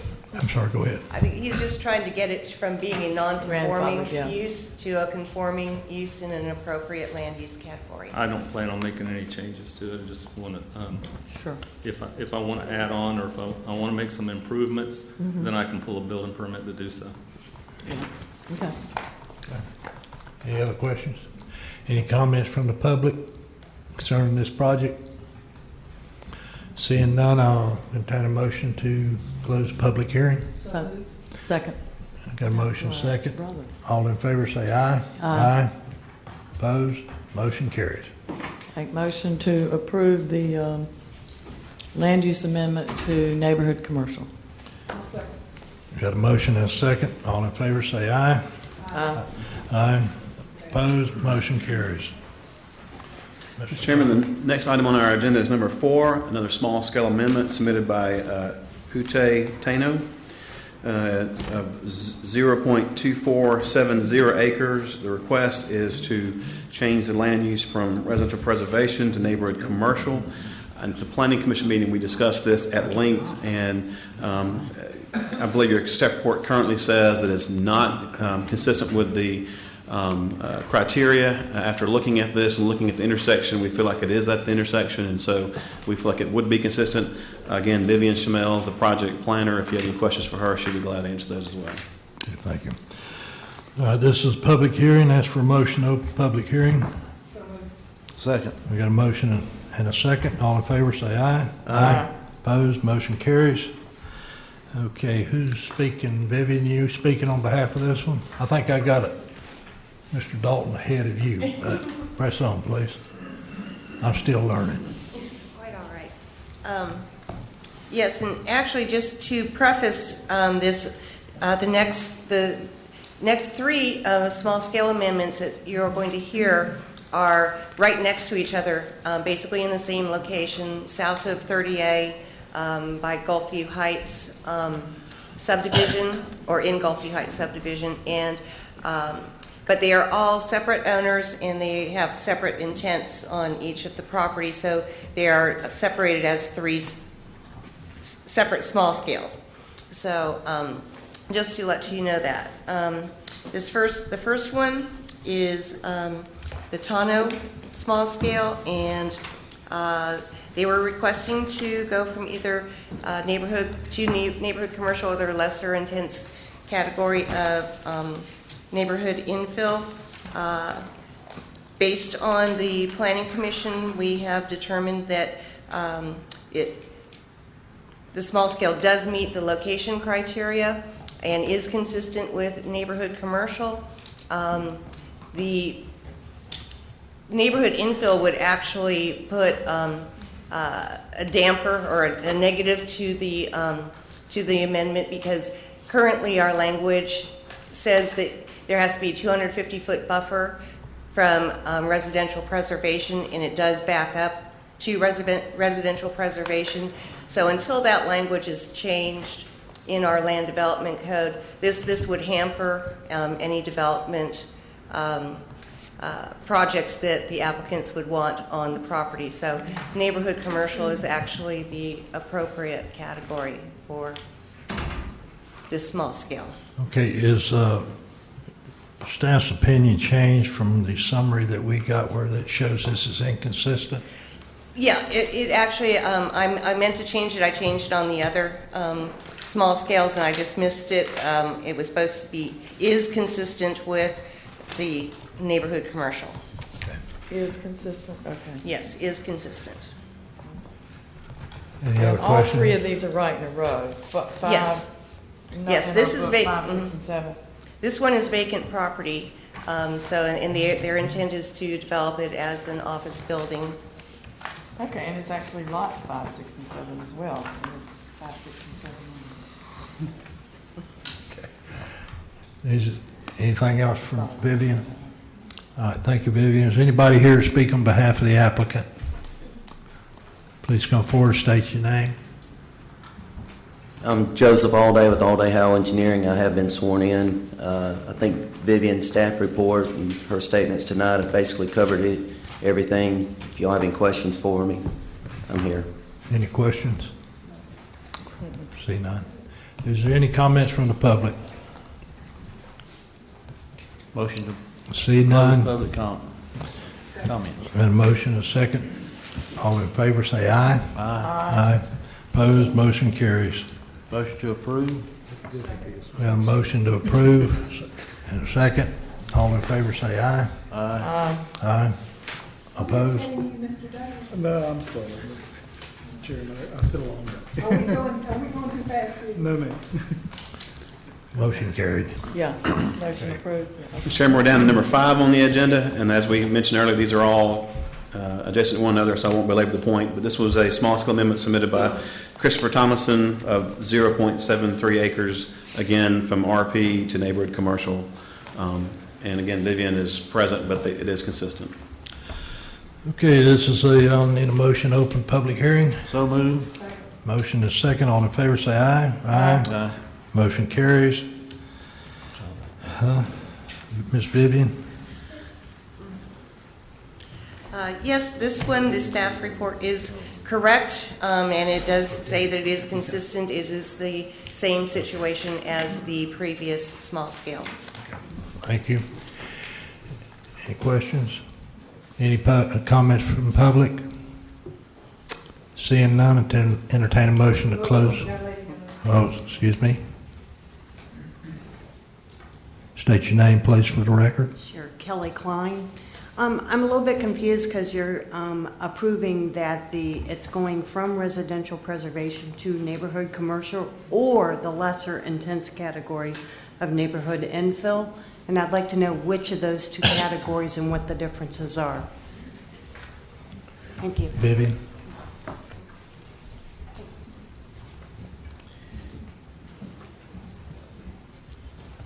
Yes, the categories are actually very similar. However, the neighborhood commercial allows for the slightly larger floor area ratio of 0.6 versus the 0.5 of the neighborhood infill. So they're very similar.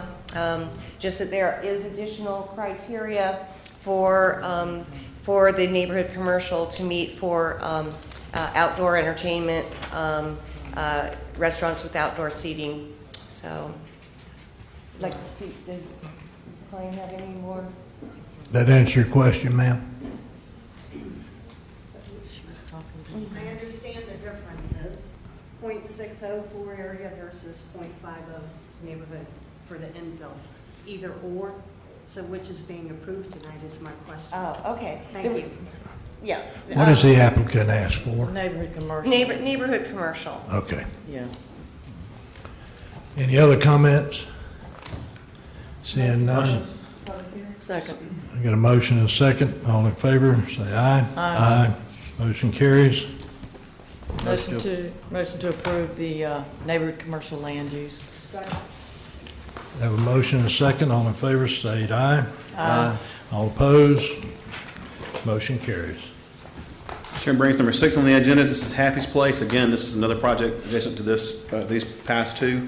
Again, the request is from 0.177 acres from RP to neighborhood commercial.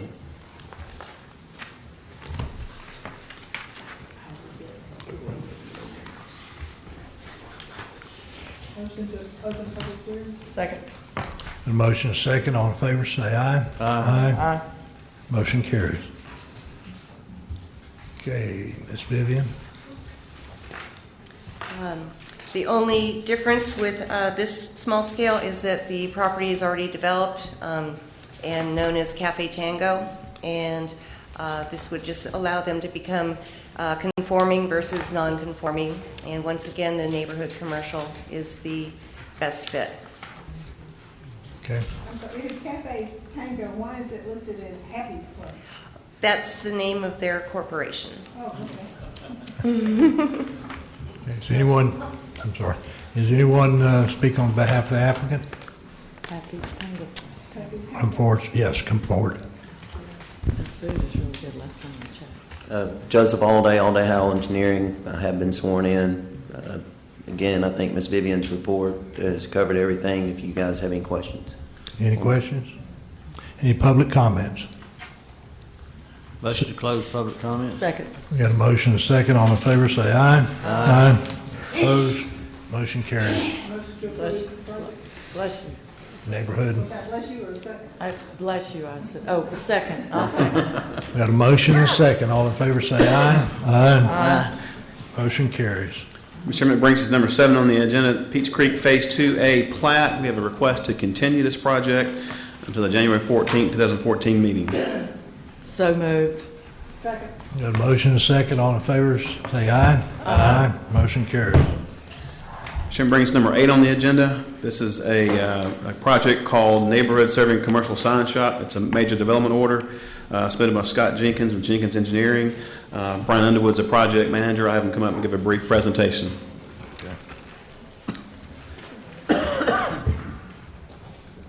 Good evening, Brian Underwood, Planning and Development Services. This is a major development order application submitted by Jenkins Engineering Incorporated requesting approval to construct a 7,000 square foot commercial building on lots 9 and 10 of the existing Emerald Coast Business Center as approved in development order number 00945 on April 6th of 2000. The project includes approximately 0.7 acres with a future land use of neighborhood infill. The plat for Emerald Coast Business Center is recorded in Plat Book 17, page 98, Public Records of Walton County. Located on the east side of Business Center Drive, just south of U.S. Highway 98 West in Miramar Beach. We have just this afternoon received one public comment from Ms. Deborah McNay, who owns property abutting to the east, I believe, and she is concerned over the location of the garbage dumpster as it relates to her property. I have copies of this letter of complaint to provide to y'all.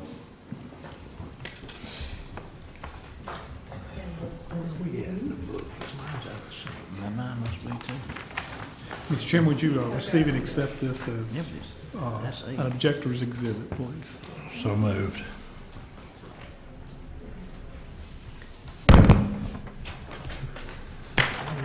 I see that. So the dumpster is adjacent to the east, her house or her lot is right next to the dumpster. I believe so. Okay. Can you move the dumpster? Mr. Jenkins is here to address that. If now's the appropriate time, he can speak to that. Okay. I'm Scott Jenkins with Jenkins Engineering. Yes, I spoke to the lady that sent the email, and I actually told her that she should probably email Brian just to get it on the record, but the applicant has agreed that they can move it to the other side of the parking lot if y'all want it done that way. Okay. Yeah. Move the dumpster Okay. to the west. Okay, there are no known code violations at the subject property. Unless other evidence is presented to the contrary, the project will be consistent with Walton County Comprehensive Plan and Land Development Code when the comments and conditions stated below are met. And as a condition of approval, the transportation proportionate fair share payment would be paid in the amount of $10,330, and all applicable permits must be obtained prior to initiation of construction. Okay. Thank you. Any comments from the applicant? No, sir, just I'll be happy to answer any questions you have. As I stated, if you guys direct us to, we'll be happy to move the dumpster to the other side in the final set of plans. So. Will that allow for We have a public hearing yet? Yes, ma'am. We'll leave it just on this side of the handicap space probably, so they'll be able to get in and out from there. I think for a point of order, did we open a public hearing on this yet? Yeah, we did. Okay, very well. Is there any public comments? Motion to close public hearing. Second. A motion and a second. All in favor, say aye. Aye. So moved. Motion to approve with relocation of the dumpsters to the, what side is that going to be? That would be to the west side. West side. Second. Got a motion and a second. All in favor, say aye. Aye. Motion carries. Thank you. Mr. Chairman, that brings us down to number 9 on our agenda, Gulf Landing PUD. This is being reviewed by Brian Underwood, Major Development Order application. I'll have Brian come up and give a brief presentation.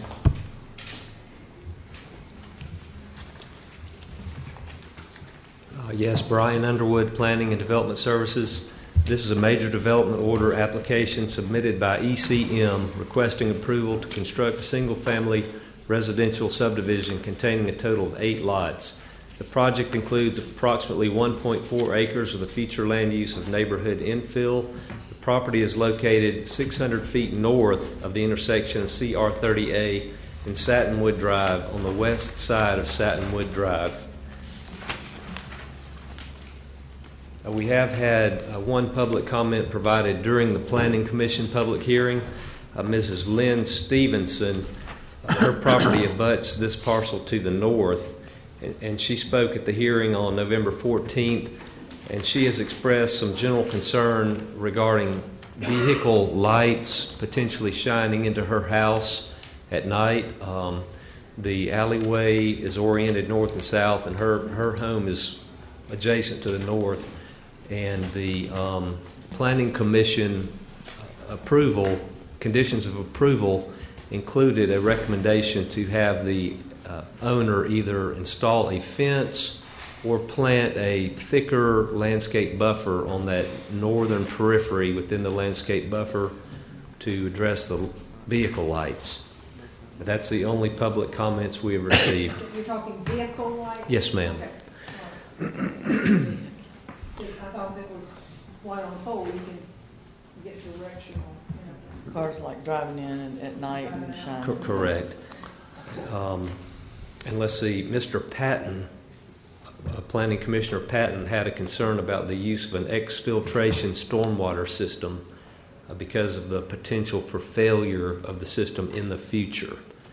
And the Planning Commission still voted to approve the project, but that was one comment that was made at the Planning Commission hearing. Once it fails, can it be restored? It can be corrected, yes, ma'am.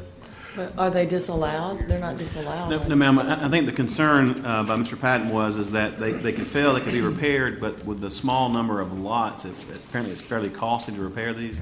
And I think his concern was it may become a financial liability on the development, and they may not have the means, speculating in the future, may not have the means to repair it. Mm-hmm. Brian, concerning their PUD, there are setbacks that they're asking us also to give variance on. Yes, sir. And wouldn't that be best suited to go before a variance board to ask for that? Well, we do allow your board to make a decision to approve these types of variances during the public hearings, and they are asking for a 5-foot side setback, so that's at your discretion to approve that. Okay. Thank you. And I believe that discretion is common only in a PUD. Yes, sir, that's so correct. That's part of the PUD process is to allow for certain exceptions. We need to open public hearing. I need a motion to open public hearing. So moved. Second. Got a motion and a second. All in favor, say aye. Aye. Okay, thank you, Brian. Anybody for the applicant? Mr. Barnhill? Darrell Barnhill with ECM Engineers. I have been sworn in. This is a project where we first received a development order in 2005 for a 10-unit project, detached housing. We have completed all the infrastructure in accordance with that development order. And so we're asking at this juncture to reduce from 10 units to 8 units. We feel like it'll be a better project, a better looking project. As far as the exfiltration system goes, Preble-Rish has reviewed it and determined that it is adequate and does meet your code. So then as far as the Planning Commission's comments regarding the owners to the north, potential irritation, for lack of a better word, with the lights, we engaged a landscape architect locally to prepare a plan that would minimize and mitigate any headlights that may be shown for vehicles enter and exit. So I believe the appropriate thing to do in an effort to satisfy that condition of the planning commission's unanimous recommendation, we'll submit this into evidence as part of the applicant's Exhibit 1. Mr. Chairman, I assume you'd accept this into evidence. I do. Darrell, 5-foot setbacks, what are they? What we're, the original development, as I said, was for 10 houses, detached units. This project here, we didn't want to squeeze 10 houses in this little piece of property. So we're asking, also too, with this, we're facing Satinwood Drive. The question was brought up about the exfiltration. You've got another access to Satinwood. But we're asking for 5-foot setbacks because we believe of 2 reasons. It makes it a better project, and we had to do a comprehensive compatibility report for the 5-foot setbacks. When we looked at the south, there's a PUD to the south with 5-foot setbacks. We looked at the north, there's a PUD to the north with 5-foot setbacks. We look to the east, there's an entire subdivision with over 50 lots that has 5-foot setbacks. And so we're asking to design our site that's compatible to the surrounding properties. Is that 5 foot between houses now, or is it going to be 10 foot between houses? 10 feet between houses. Okay. That's the minimum for life safety code. Yeah. Awesome. Yes, sir. Okay, yeah, I have another question. Are you going to allow parking in the front as well? I know you have 3 cars in the back, but would you allow parking off the Satinwood, or No, how are you going to deal with that? Well, that was a condition of the development order that our access, primary ingress and egress, be from the rear. And because we're not proposing any, as you see on the plans, we're not proposing any parking, pulling in, backing, or whatever on Satinwood, because that Satinwood is going to develop based on the properties that's to the north as a high-use road. And so we, again, met with the planning department. Our access is to the rear. Okay. What, the other question I had was, are they going to have a homeowners association? So maybe you could collect and put in reserves if you have to fix the drainage, you have the money? Absolutely. As you know, Ms. Meadows, that's a requirement of the state that private infrastructure have a maintenance entity, and that maintenance entity will be the homeowners association. When we get to the point of dedicating the plat, then at that point we'll bring all the infrastructure to be maintained by the association. Okay, good, thanks. Any other questions? Okay. Is there any public comment? Brian, come on. Thank you. There were several conditions of approval attached, if you'd like me to read those now. Please. Thank you. The first condition is a sidewalk buyout fee will be provided for the site at the time of project platting. And condition 2, a public recreation lands buyout fee will be provided for the site at the time of project platting. Based on the property appraiser's information provided, the estimate for that buyout fee is $3,851. And lastly, all applicable permits must be obtained prior to initiation of construction. And how about the landscape? Did you add the landscape buffer in there, or is that kind of already in there? It's part of the approved site plan, the proposed site plan. Okay, so that's already in there. Okay. Thank you. Any other comments? Mr. Board. Hey, let me ask applicant something. The exfiltration system's underneath the road, is that it? Yes, it's underneath the alleyway. Alleyway, yeah, the road behind the alleyway behind it. But it's on common property, not private. That's correct, yes, sir. Is the buffer the fence now we're talking about? It's separate? The landscape. Landscape. Buffer on the north to shield the lights from Is the it- cars coming in. I know they said fence earlier. The fence would be located in the landscape buffer. It can supplement the vegetation. No, let me correct that. Okay. If I can, the planning commission recommended, as I understood it, either or. And so we engaged a Yeah, that's what I landscape thought. architect to, either or, to have the additional plantings to prevent the light. Honestly, Commissioner, we don't want to create a compound out there with a wood fence. It looks like It looks better with trees. It looks better with trees. And a heavy shrub will prevent that. We're asking you to accept the trees in accordance with the landscape architect's design as meeting the requirement of the planning commission. Okay. Any other questions? Nope. Any public comments? Motion to close public hearing? Second. A motion is second. All in favor say aye. Aye. I'll make a motion to approve the project with the conditions listed from the planning board, as well as the landscape buffer, the 5-foot landscape. And does that include the conditions that Brian read? Yes. A minute ago? Okay. Second. A motion is second. All in favor say aye. Aye. All opposed, motion carries. Mr. Chairman, brings us down to number 10 on the agenda, Tusker's Home Store. Major development order. Our project planner is Tim Brown. Ask him to go forward, and if he would come forward and give a brief presentation. Good evening. Tim Brown with Planning and Development, and I have not been sworn. Would you raise your right hand? Do you solemnly swear or affirm the testimony you're about to give before this board will be the truth? I do. This is a exterior renovation and landscaping.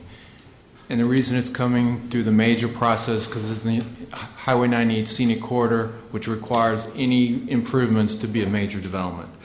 It's located at the northeast corner of North Geronimo Street and Highway 98. It's on 1.172 acres with a future land use designation of Coastal Center. It was approved by the DRB at their meeting on October 3rd with 3 deviations. Non-Munsell approved exterior building colors. They're going to use the same colors as Grand Boulevard.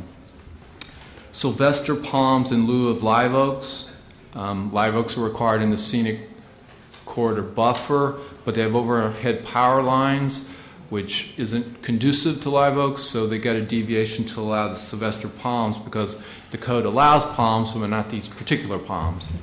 And they also got a deviation to have 1 additional building sign on the front facing Highway 98. Planning Commission approved it at their meeting on November 14th with a recommendation to include more live oaks, but again, with the overhead power lines, it's not really conducive to that.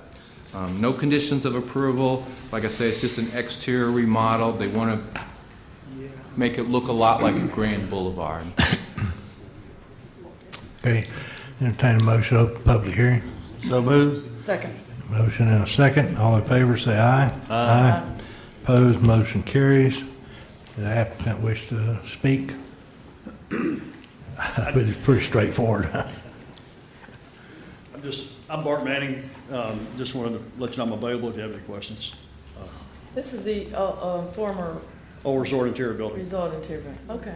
And pretty much going to bring it back to the way it should look. Yeah. Get it redone. Are you moving Tuskers from the plaza that it's Yeah, now? I own that shopping center too, so that's a little, Oh, do you? I hate to move out of my old center because I create a big vacancy, but it's, we'll get somebody in there. Okay.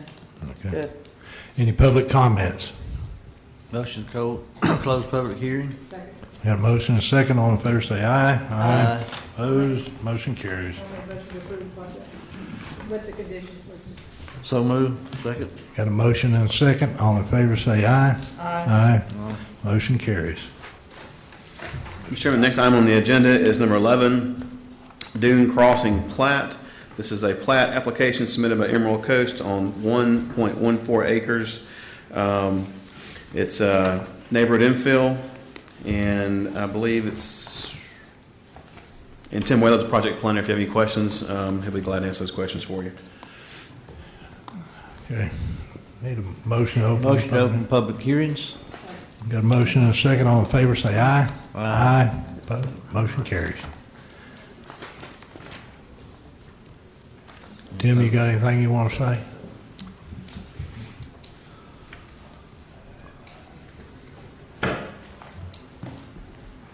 I think it's a pretty straightforward plat. It does meet all the requirements of the development order, Chapter 177, Comprehensive Plan and Land Development Code. There is one condition of the approval, that the recreational buyout fee of $10,026.30 be paid at the time of the plat for this project. How big are these lots going to be? You're talking about 7 single-family residences on 1.14 acres. We're going to be real close to our neighbor, right? That's correct. It has the regular setback requirements, is 7.5 feet on the sides, and it was approved. I'm looking at this at the plat now. It's 41.65 feet wide per lot is the width. Well, you got to look at Rosemary Beach and Seaside. Not, it looks, when it's small, but that's the way that these things are going. Any other questions for him? Yeah, are they going to have, well, Dean, maybe I'm going to answer this. Are y'all going to have a homeowner association? And because I noticed you have some drainage easements on the side yards. Would that be? Yeah. I'll defer to Dean on that one for confirmation. Would that be common area, and that would be drainage easements? Good evening. For the record, Dean Burgess with Emerald Coast Associates. I have been sworn. To answer Ms. Meadows' question, there will not be a homeowners association. The swales will be maintained by the individual lot owners. They're just simple, shallow swales, 1 foot deep shallow swales, and they will be maintained by the individual lot owners. Okay. For a 7-lot subdivision, kind of what Mr. Patton was referring to on a previous project, it's kind of tough to have a functioning association for 7 lots. Yeah, so we kept the stormwater system simple and just have people maintain it. Okay. Any other questions? Any public comment? Motion to close public hearing? Okay.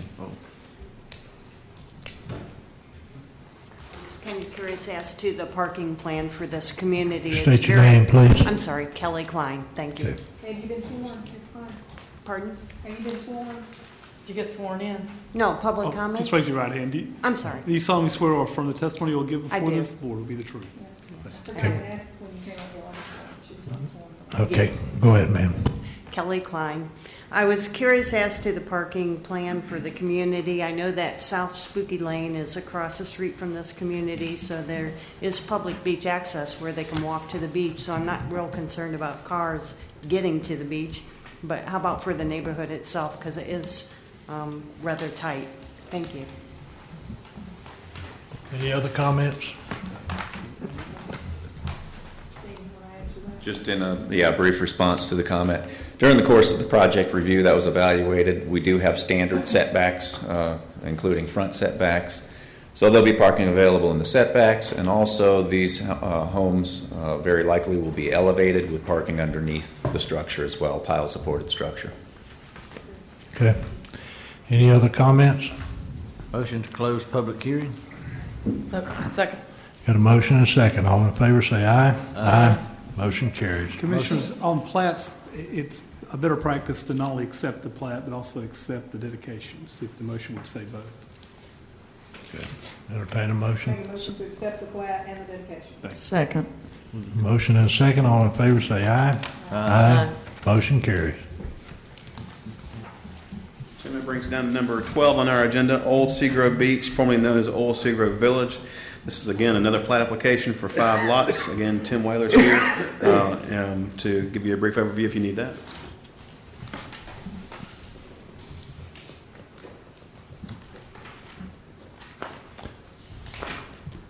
Again, this is a 5 single-family lot subdivision on 1.39 acres.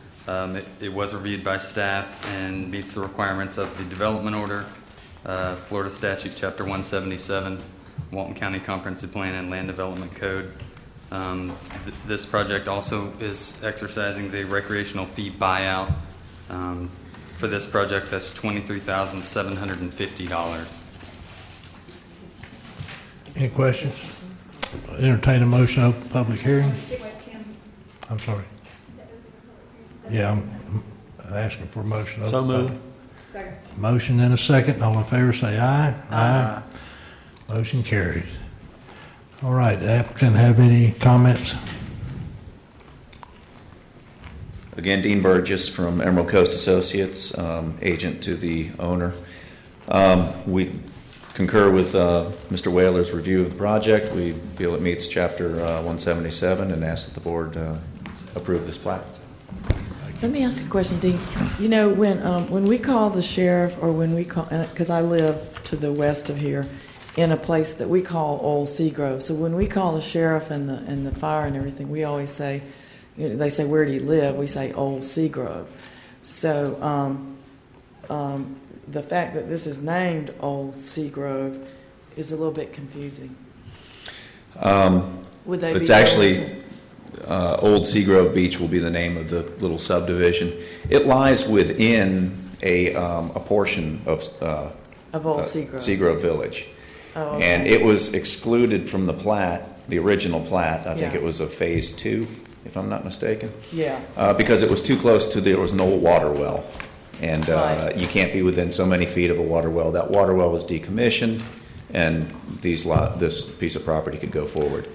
And what we did was we just kept it in the same format as the old plat indicated for these lots. Yeah, it's back. It's on the east side of 395, and it's a part of the thing. I wonder if they would South side of the little wheelhouse. call it Old Seagrove Village Old wheelhouse. instead of Old Seagrove Beach. Yeah, it's north of the old Wheelhouse Restaurant. Yes, sir. And that's just a request because of the identification that we use in that area. We just all say, well, we live in Old Seagrove. And Dean, I just want to make sure, none of this is dedicated to the public. The drainage easements, the way I read your dedication, it's all going to remain private. The stormwater system on it will be similar to the last one. It'll be installed and maintained by the property owners. And there's no roads or anything to be dedicated? There's no, we're accessing off the existing public road system. Okay. So no public dedication. That's right. It's pretty sandy in there. Yeah. as well. Okay. But anyway, that's just a suggestion, you know, maybe for confusion's sake with the fire and the rescue and all that, but that's up to you guys. Well, the intent actually was to try to make this blend in with the rest of the Old Seagrove neighborhood, okay. rather than having it stand Would you call it out. New Old Seagrove? We can do that, yeah. Retro Seagrove. Okay, thanks, yeah. Is there any public comment? Motion to close public hearing.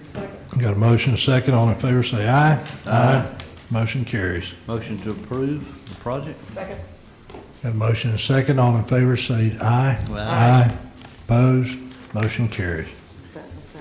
Chairman, brings us down number 13 on our agenda, Alice Beach Phase 1A-2, Block B and F, replat in Alice Beach PUD. I'll again ask Tim Weather to come up and give a brief overview of the request.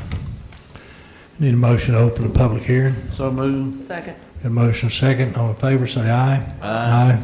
Motion carries. Proceed. Thank you. This is a replat in Alice Beach Phase 1A. It's actually replatting 4 lots into 4 lots. So it's just a boundary change on 4 of the lots there in Alice Beach, Phase 1A. Any questions? Okay, thank you. Applicant have anything to say? None? Okay. Any public comments? Motion to close public comments. Second. Third. Motion and second. All in favor say aye. Aye. Opposed? None? Motion to approve. Well, hold on a second. Project? There are the ones that are in my packet, there's no signatures on the plat. Do y'all have signatures? Yeah. Okay, I just want to make sure. Okay. Yeah, the only one we don't have is the chairman's signature. Okay. Okay, we have a motion to approve. We have a second? Second. Second. All, have a motion, a second. All in favor say aye. Aye. Opposed? Motion carries. Chairman, it brings us to the last item on the agenda, number 14, Alice Beach Block LL, lots 1 through 12, plat for 12 single-family homes. Again, Tim Whaler.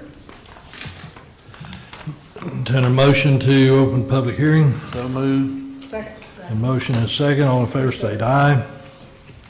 Aye. Motion carries. Proceed. Thank you.